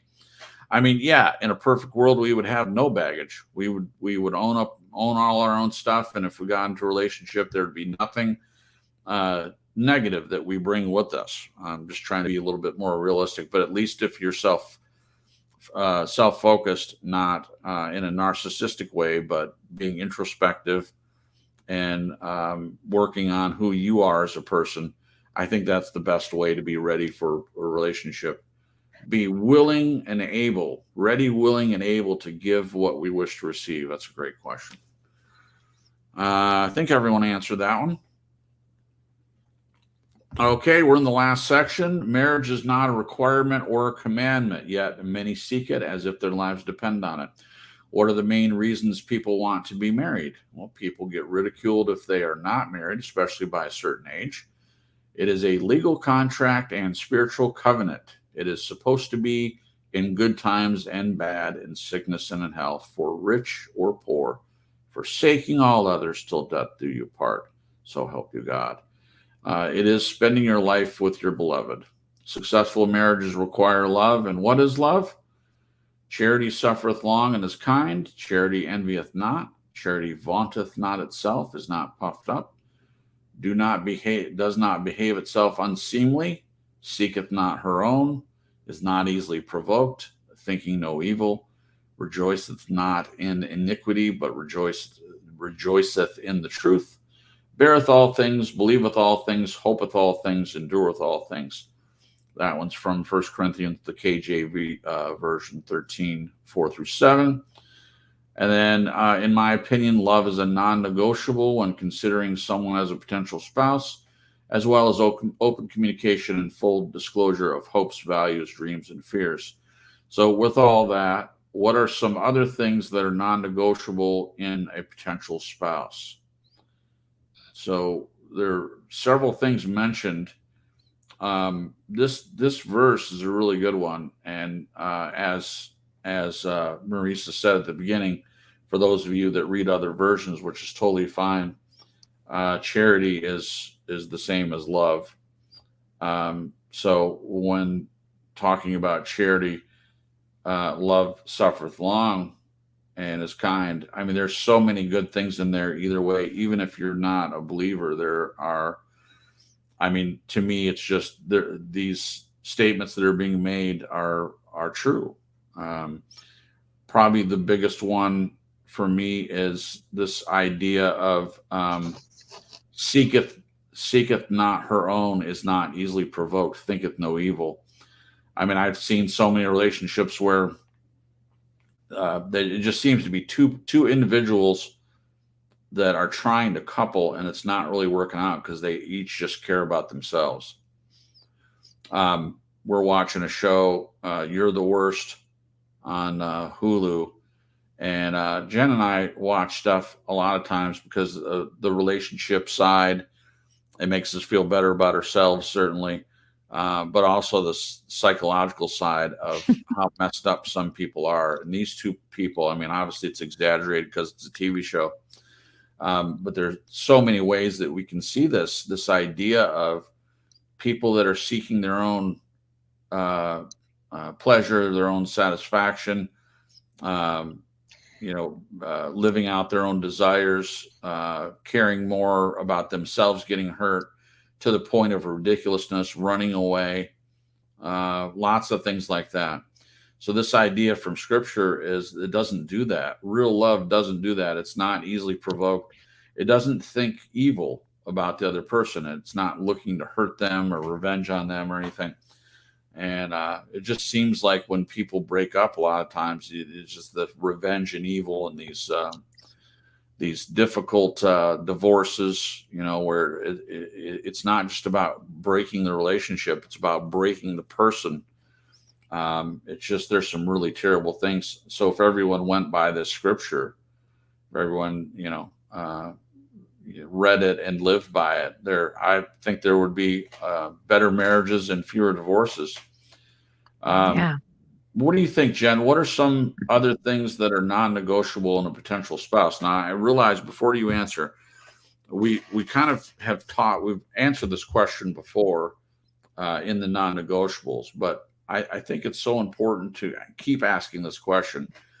The more people that understood that they should have some non-negotiable things, they should have a list of things before getting in a relationship. Like Glenn was saying, someone like Celine, who's young, she hasn't been in a lot of relationships. What would you tell a person like Celine in this category of non-negotiables? What are some non-negotiables that she should be looking for in a potential spouse? Maybe that's a better way to ask that question, since we kind of talked about it from our own perspective. Yeah. Probably, and I know she's doing this already. She wants to find someone who's equally open to her and her beliefs. So I'd say that should be on there, which I think it is in regard to her list. Yeah. Gosh, I'm trying to think. Definitely values. And, this negotiable lists don't have to necessarily be a list on a piece of paper in your purse or wallet. No, good point. Good point. And I think we've talked about this before, but it's so important to watch a person's actions, not just their words, because someone could come along and you could ask them questions. And they kind of get where you're coming at when it comes to, not that you come out and say, okay, I'm going to list this list of non-negotiables. Tell me what you think, but kind of stick it into conversation as you're getting to know the person. But usually people can pick up on when you're trying to decide or decipher if you guys are on this somewhat of the same page, as people. And a lot of people can answer the right way to get you in the door, Sure. So that's why it's important to look at the actions as well. I'm right there with you. And I don't know if we talked about this last show or one of the past shows. We were talking about watching how people treat the people around them, like how they treat, waiters and waitresses and people with customer service, even their family. That's something else that's a big one to keep a lookout, how they treat their family and the people around them that they claim to love, and care about. That's a big one, gosh, what other non-negotiables? I mean, those are the top ones I'm thinking about. Well, while you're answering, I mean, if you think of something else, I mean, feel free. Yeah. You brought up this idea of waiters and waitresses and stuff, and also family, how they treat their family. So these are people that they're supposed to love, how they treat their mother.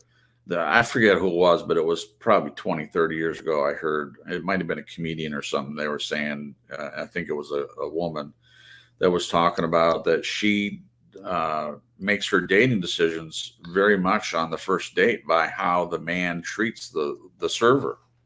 Mm. I never forgot that, so it's interesting that you bring that up. But you definitely watch the way people act in public situations, of course, but it's how they treat people, both that they know and they don't know. And Absolutely. yeah, we treat people a little different if we don't know them, of course, but the idea is that we see how they treat people that they don't know and people that they do know, knowing that there's going to be a few differences, but we can get a lot by watching how a person does that. If it's a server or a parking lot attendant or a person at the bank or whatever, if they're being unkind and unruly toward those people, but they're very nice to their family, I mean, that still gives you an answer, tells you something about that person. If they treat everyone the same, that tells you something. If they treat strangers great, but they treat their family horribly, there's a lot to be said about that. Their family Absolutely. might be complete and total jerks. I don't know, but it does give you information. So Collect information. Oh yeah.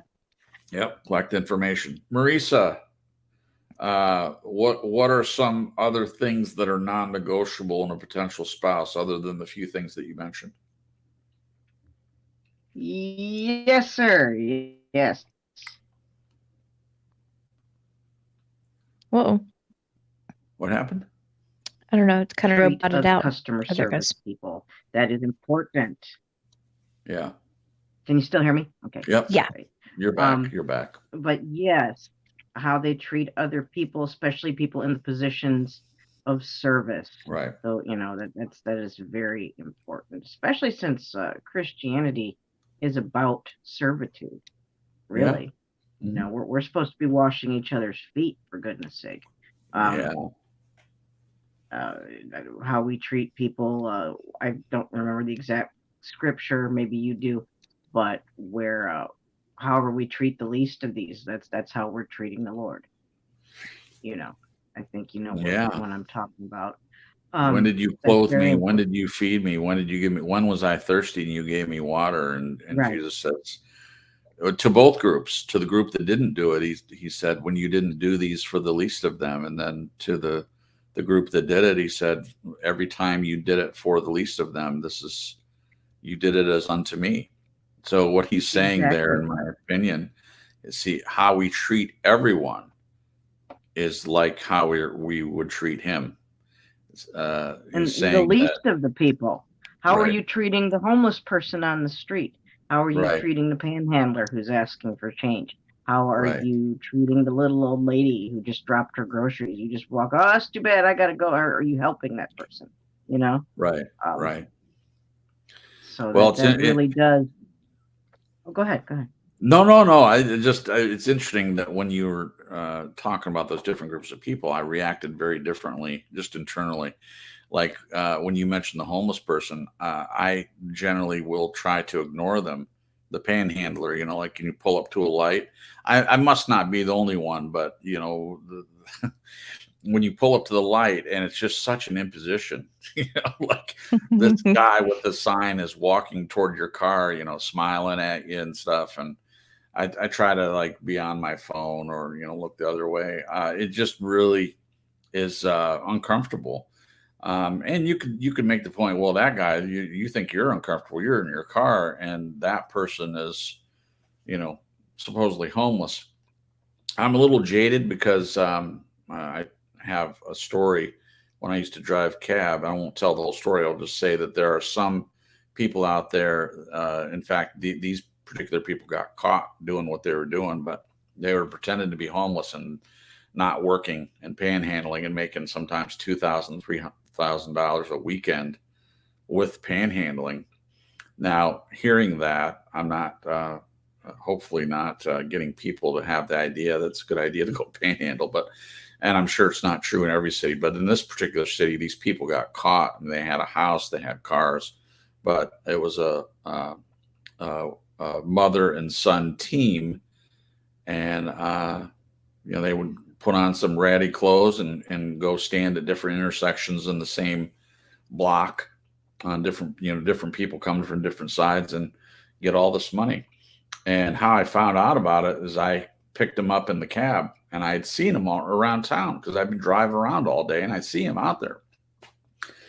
And they took a cab, and I dropped them off at their house. And I said, "Well, is this your house?" And they was like, "Oh, yeah, we live here." I was like, "Oh, well," I didn't say anything about it at the time, but I just kind of made a note of it. And then that same couple was in the news shortly after that. They got caught doing it, and it was a big no-no. But anyway, that's not the point. The point is it's just different when the woman dropping her groceries. I'm like, "Oh, woman dropping her groceries. I'm going to help with that." So my attitudes are split between the different groups. But the point is, in all ways, I should treat everyone the same. I should treat everyone with respect and dignity and kindness. And doesn't mean I have to give money, but I should not ignore people at all. I mean, I shouldn't do that. So I'm being transparent about an area where I need to grow. It's just difficult.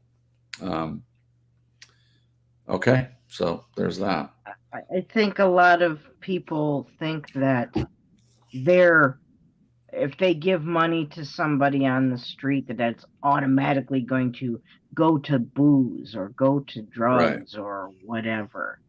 Mm-hmm. And I think people need to remember that's not your problem. Yeah. How are you going to treat this person? And you don't require an explanation as to what they're going to do with that money you give them. Yeah. I think people look too far into it and stick their nose really where it doesn't belong. When you're face to face with somebody like that, the challenge is how are you going to treat them? Yeah. And what they do is off the page as far as you're concerned. That's let God deal with them. So that's how I had to learn. I had to learn that it's not about, because I used to feel the same way. I'm like, well, I don't want to give money to somebody if they're going to go, and if I'm on a date with somebody and I see them go, oh, well, don't give them anything, or they'll just use it for drugs.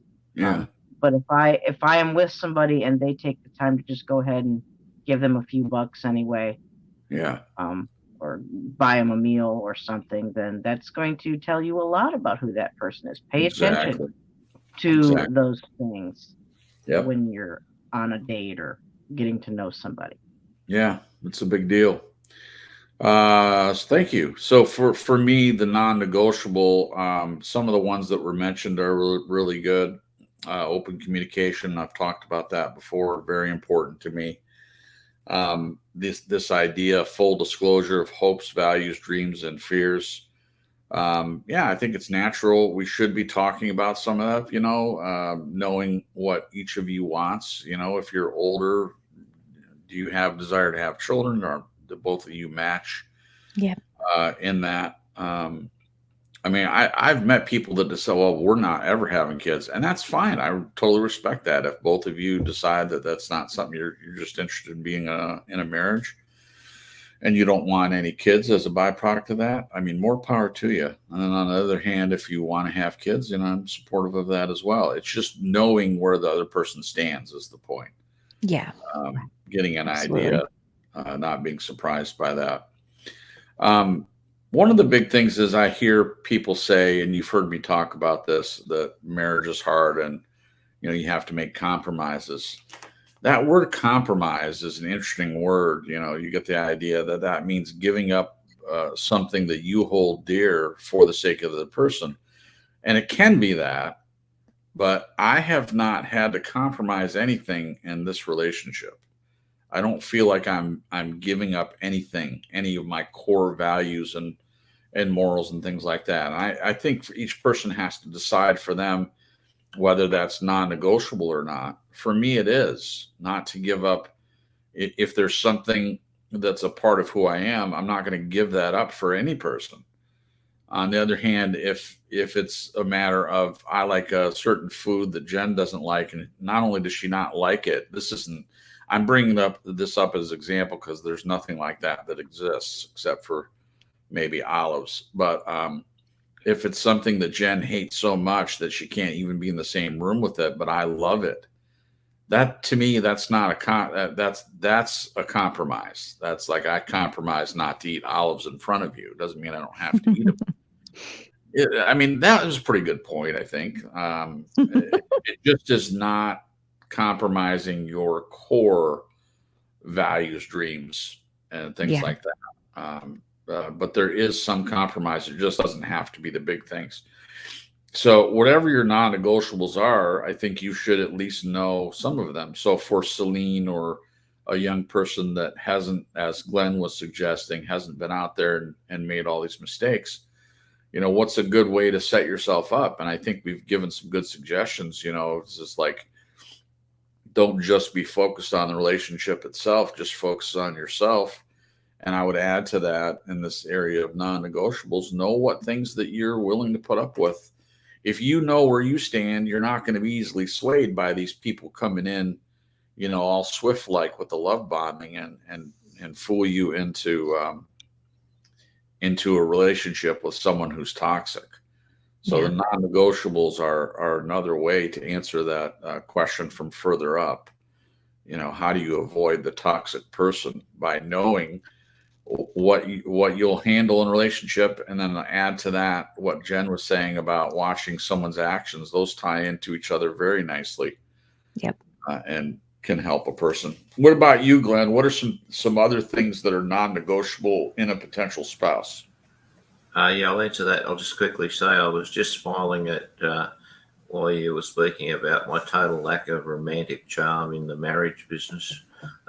Because I remember that I didn't ask Sandra to marry me. I just said, one day I said, what do you want to do? You want to get married or just not be married? That was it. How wonderful you put that, Glenn. Well, if you're already married to someone before you met, I mean, it's really just like, you're not really asking them something that has to be answered. You already know the answer. It's just in what form you're going to live. So He said, I think I'd like to get married. And I said, so do I. So I personally prefer to be married than just live together. So that's an aside anyway. But I thought it was, my total lack of charm was. That's right. I love it. Well, the thing is that for you, that's what worked. It may not work for everyone. Other people might want more than the way that you asked Sandra or the conversation you had. Someone might want more than that. Some women may want a big production. Jen and I were talking about that. How do you like to be proposed to and things like that. And in one of those conversations, she says, what I wouldn't want is someone to do it publicly, like on a billboard or, in a restaurant, mall or. Right. Remember saying that? I do. I was listening. So it was a very private thing. And it's not what I imagined, but it was a wonderful day for me when I asked Jen to be my wife. And it was romantic in its own way, but I'd had something way bigger planned. Just we weren't able to do it. That always seems to be the way. You have all these big plans, and sometimes you're not able to do it. But what I would say about that is time is short. You don't know how long you have, as we were discussing earlier. So if you have some big gesture planned, something that you think the other person might like, and you're putting it off until everything is the right time, I would say be careful about that. If you love someone, even if it's not exactly what you had in mind or what you hoped for, as far as the gestures are concerned, or some big production, do something that is romantic in a different way. Don't wait.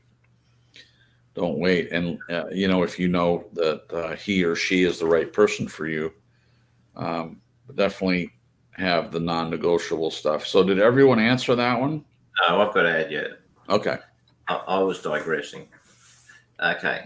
I've said before, wisdom, intelligence, and if someone uses conflict as a part of issues resolution, count me out. Right. Yeah. So that's the three I can think of readily. I'm glad you said that. So this idea of conflict, I'm sure everyone has heard about the Johnny Depp Amber Heard defamation trial. I'm just surprised. I mean, I realize that Johnny Depp is a big time movie star and Amber Heard not as much, but I cannot believe how blown up this thing is, at least on the internet. And I have noticed that it's not just Western, it's not just American productions that are covering this. It's people over in Britain and other places. It's all over the place. This toxic relationship. Now, I'm definitely on Team Depp, if anybody cares to know. I have observed Amber doing a lot of things that are very red flag, typical narcissist, abusive 101 things that it seems like everybody should be able to see it clearly. And I think people are seeing it. But some of these audio recordings, you hear him being very calm, except for a couple times, and I'm sure she got him, pushed his buttons to the point where he, acted more than just a kind of a blank, empty shell of a person, which he comes across to me sometimes. It just doesn't seem like he has much personality.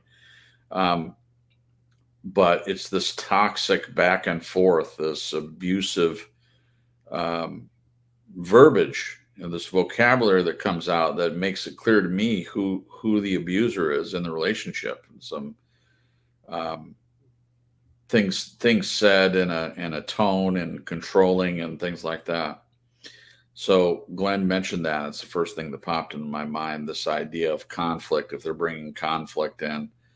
And I heard someone, I'm getting to the point. So I watched a video recently from someone that was making the point that there are people out there that crave that.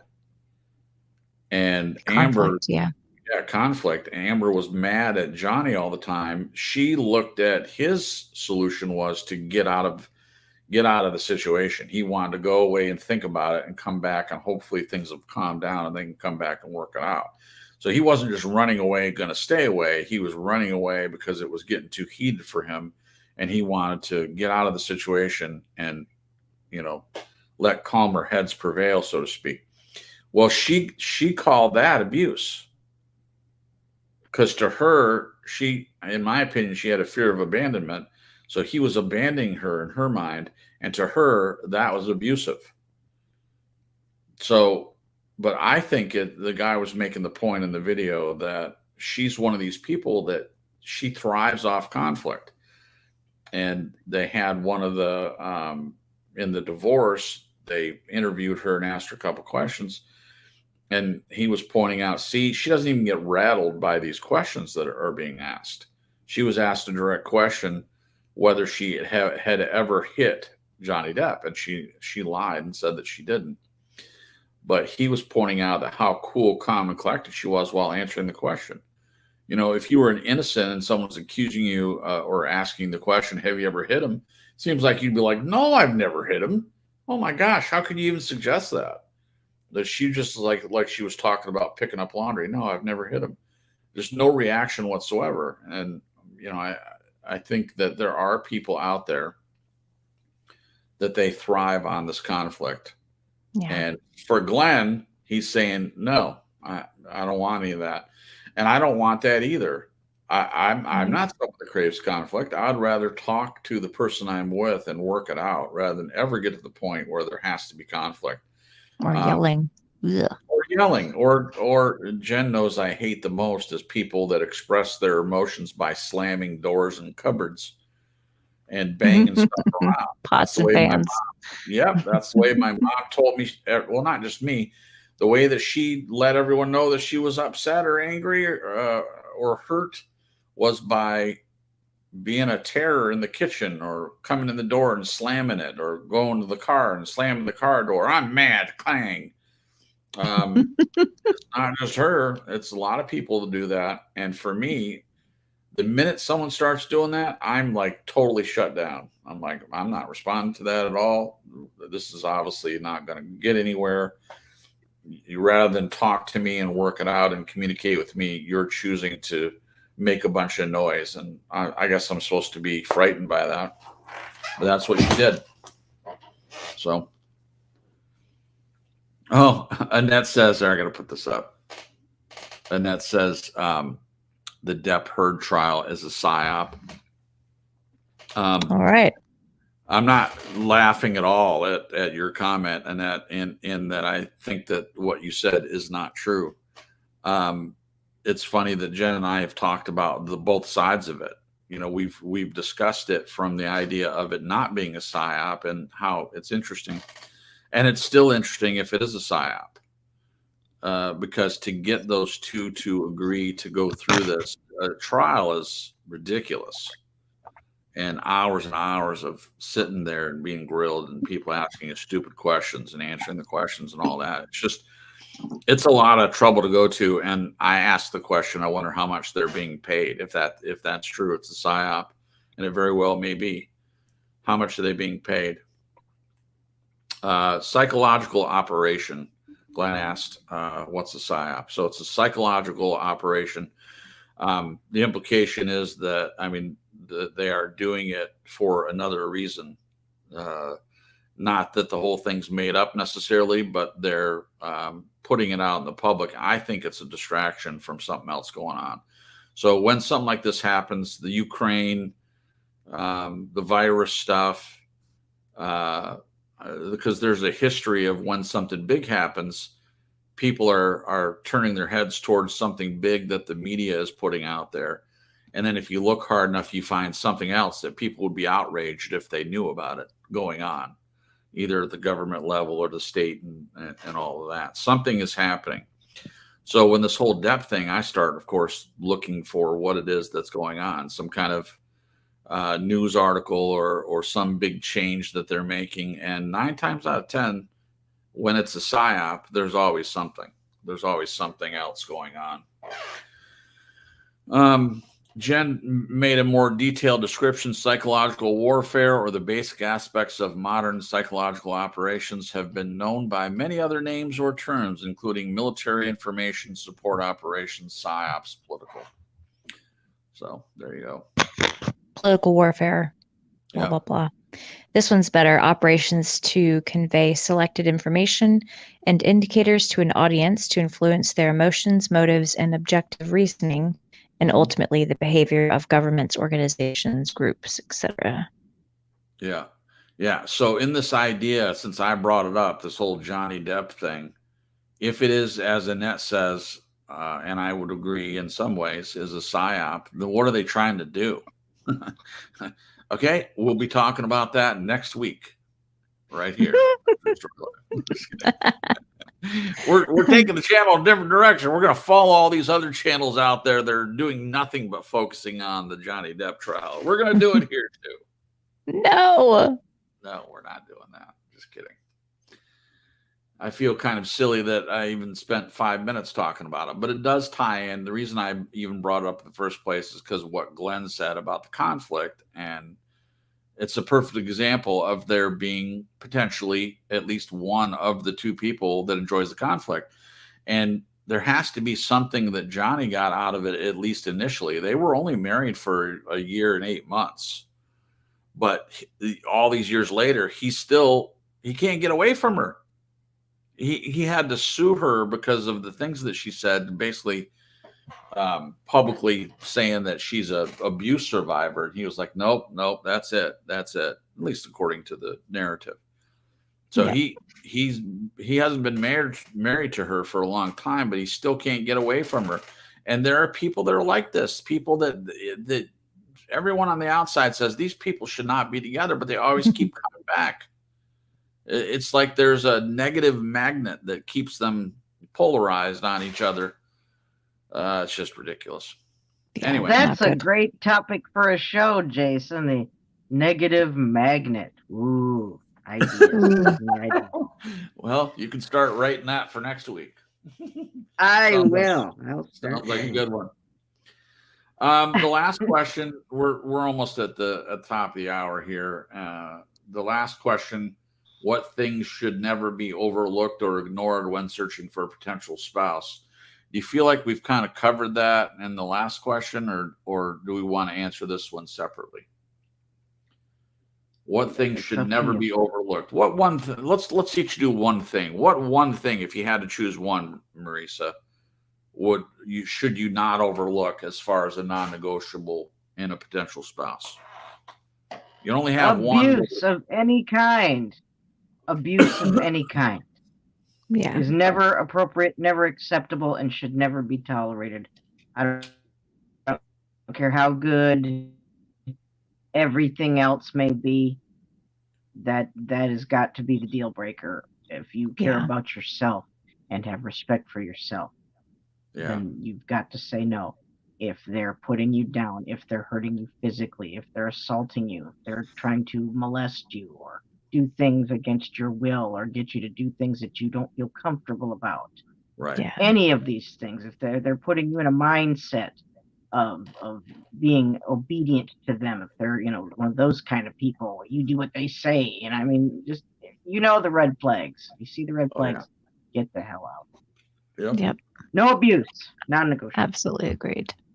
That's a great one. You're probably not going to get too much disagreement from this panel. But what about you, Jen? What's your one thing? Read the question again. What's the one thing? What? Well, that wasn't the question. It's just we're coming to the end, so I'm just saying. Oh. What things? The question is, what things should never be overlooked or ignored when searching for a potential spouse? But since we've already kind of talked about it, I'm changing around a little bit by saying, what one thing, if you could only choose one thing, one non-negotiable, what one should never be overlooked when searching for a potential spouse? Must love God. Wow, that's great. I think that's the top tier for me, because it when someone loves God, with above all else, it changes you. And I think it really bleeds into all the things below that, kind of has this trickle down effect. Yeah. So that would be mine if I had to pick. Okay, well, thank you. So those are two good ones there. Marisa was saying no abuse, and Jen says belief in God. Must love God. Must love God. I'm going to cheat, and I'm going to put both of them into must love God and not abuse. Those are good ones. I would say for me, to add to that, if we're adding them all in the same basket, and I didn't say we couldn't do that, to no abuse and to believing in God, I would say communication. And to me, that's what it all comes. I feel like if there's communication, even if it's angry, even if you're butting heads a little bit, as long as there's communication, I believe you can work through anything. Two people can, if they're willing to communicate. Yeah. So I'll say that. What about you, Glenn? If there's one thing as a non-negotiable and looking for a potential spouse, if you could only pick one, what would it be for you? Well, it's going to be different from you guys. That's good. That's good.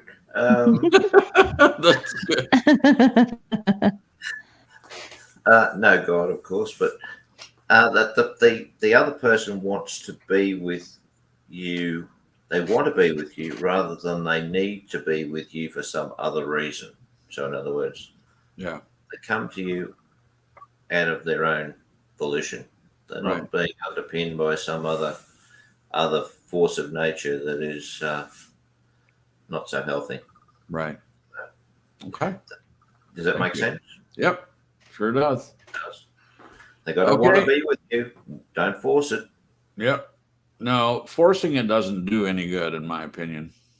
Doesn't do any good. It should be effortless in some ways, and I'm sure a lot of people disagree with that. That's what I heard from everyone. Even the marriages that I thought were the best, that said, "Oh, it's hard. You're gonna have a lot of struggle. It's going to be difficult." You have to be ready for that. Sandra says, if you don't want to be here, piss off. Yeah. Right. Sounds good to me. That's fair comment. You like it. You like it. Yeah, it works I for love you. it. I think that's 100%. She's right. I'd say the same thing. Yeah. Perfect. All right. Marisa says, I do not believe everyone is meant to be married. Some are better suited to the single life. He that is unmarried careth for the things that belong to the Lord, how he may please the Lord. 1 Corinthians 7:32. For those who seek marriage, remember to pray and seek the Lord first if you are to marry, and if so, whom? But seek ye first the kingdom of God and his righteousness, and all these things shall be added unto you. Matthew 6:33 KJV. Going to God first, always the best plan. He will always give you what you need. Too often the focus is on what we want or what we think we might want at the time. God knows us better than we know ourselves. So true. Let go and let him decide, guide, and provide. It's his specialty. Work on you, your education, health, fitness, spiritual walk, job, gifts, and talents. It is while we are busy being who God made us to be that he brings the right people and the right circumstances our way. I struggle with seeing others in happy marriages, and I must repent of envy and covetousness. Not proud of that, but thankfully Jesus forgives me.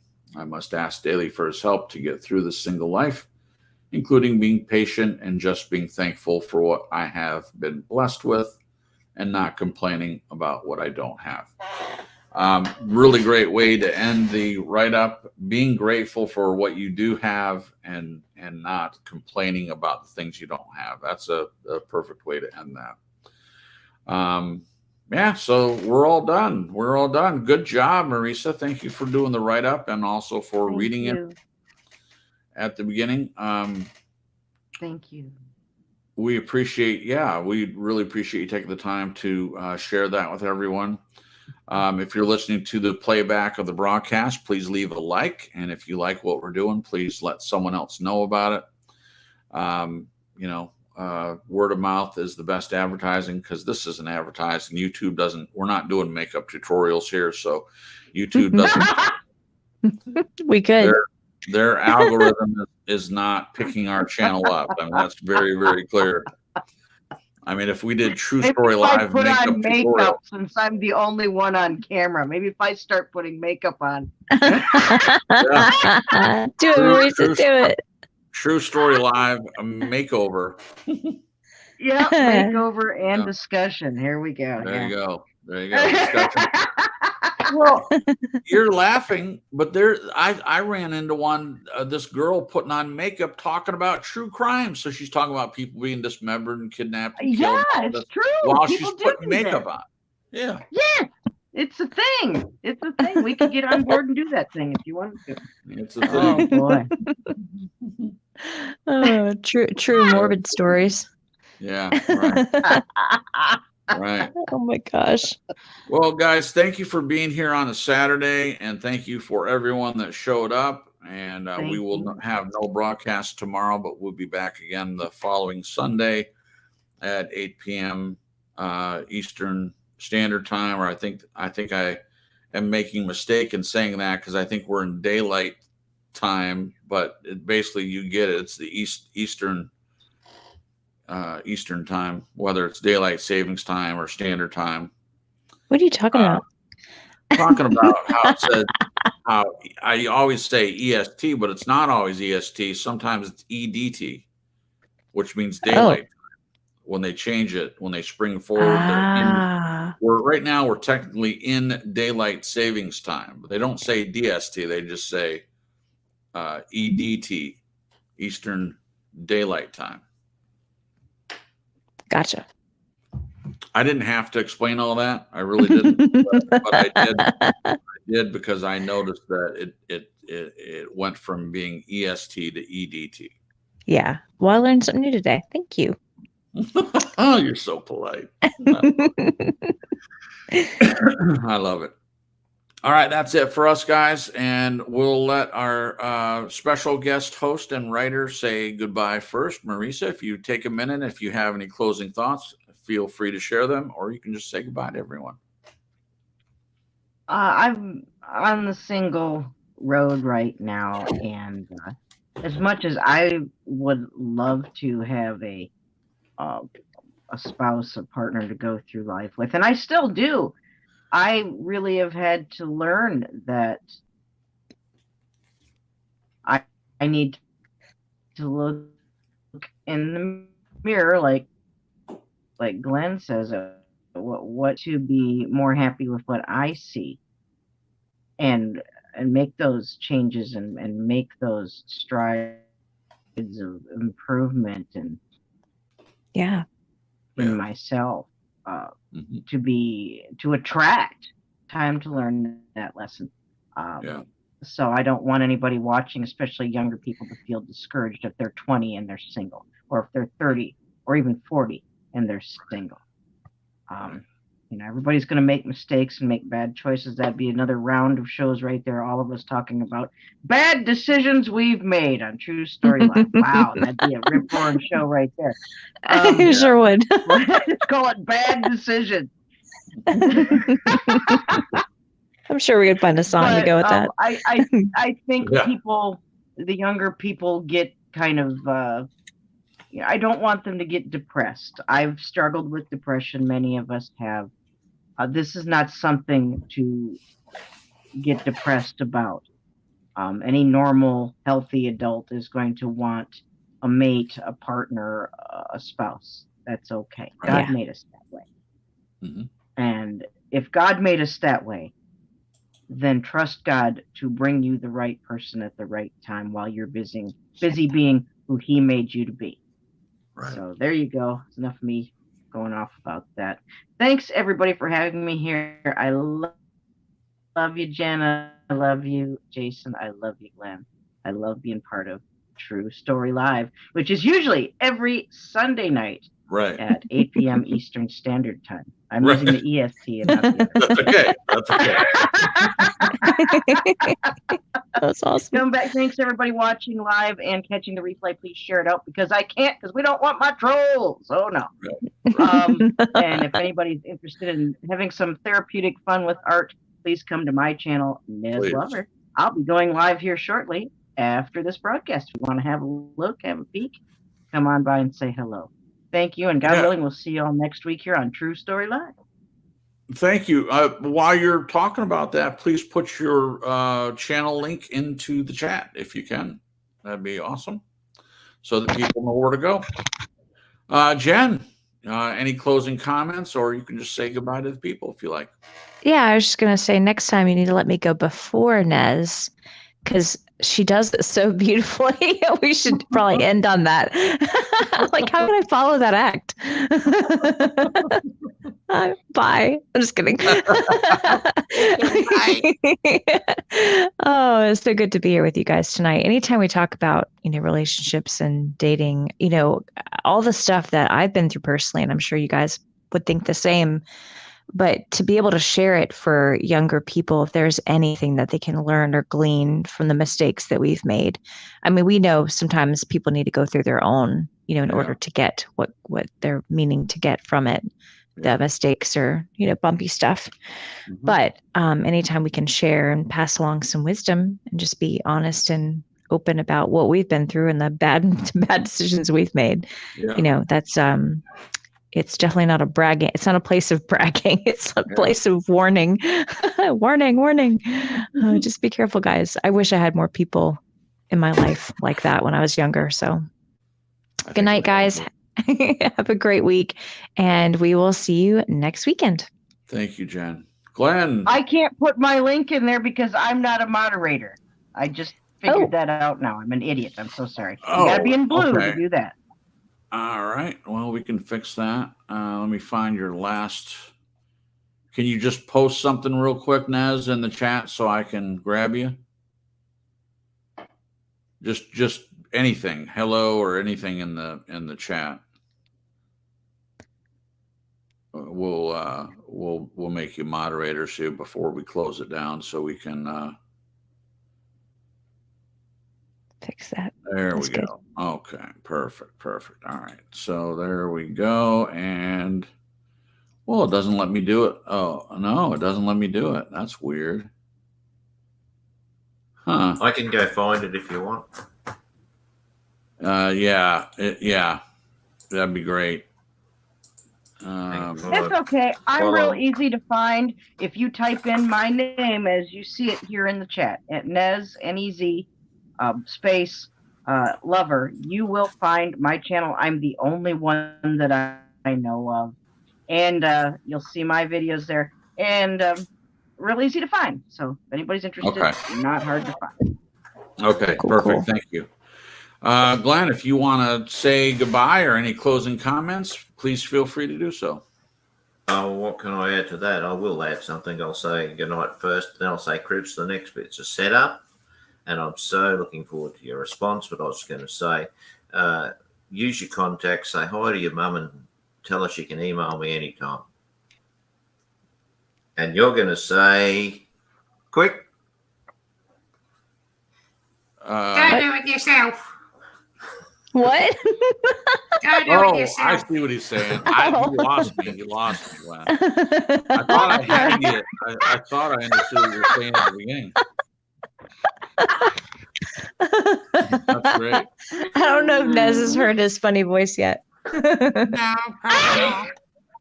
Hello. It's the Good night, best. all. Oh my! I need to hear more of that. I know, right? What? Glenn, you should do the whole show that way. It sounds like the Beatles What? song from the White When's your Album. show on, Nez? What? You know my When's your name, look show up on, the Nez? number. You know my name, look up the number. That's what he sounds like. Oh, yeah. Oh, that's It reminds me of Monty Python. what? Yeah. Monty Python. My Yeah. name, look up the number. No, it's Beatles. Yeah, that's what he reminds me of. Okay, I'm gonna shut up. So yeah, going to Glenn's comments. So what he's saying is, give his love and comments to our mother, and yeah, I would say, yeah, go there yourself. It's really easy. Except the free You're gift. pathetic. You're so freaking bloody predictable. You I know. gotta get a new game. It's not, well, if it were a game, yeah, I would need a new game. But yeah, you could very well, Here he Say all goes. say all these Here's things another yourself. 10 minutes coming up. Nope. I can feel it. I can feel it. He's gonna ramble. For God's sake, Jason, I got people waiting on my art stream. I'm just kidding. Okay, yeah. okay, yeah, and that's even saying good night, everybody. You got a little Yanni tired face on there. Good night, Annette. Good Come night, on. All right, guys. Thank you for being a part of tonight's broadcast. We appreciate each and every one of you. I hope everyone has a great rest of your weekend. We'll see you guys next Sunday on True Story Live. Until then, good night and God bless. Thanks for listening.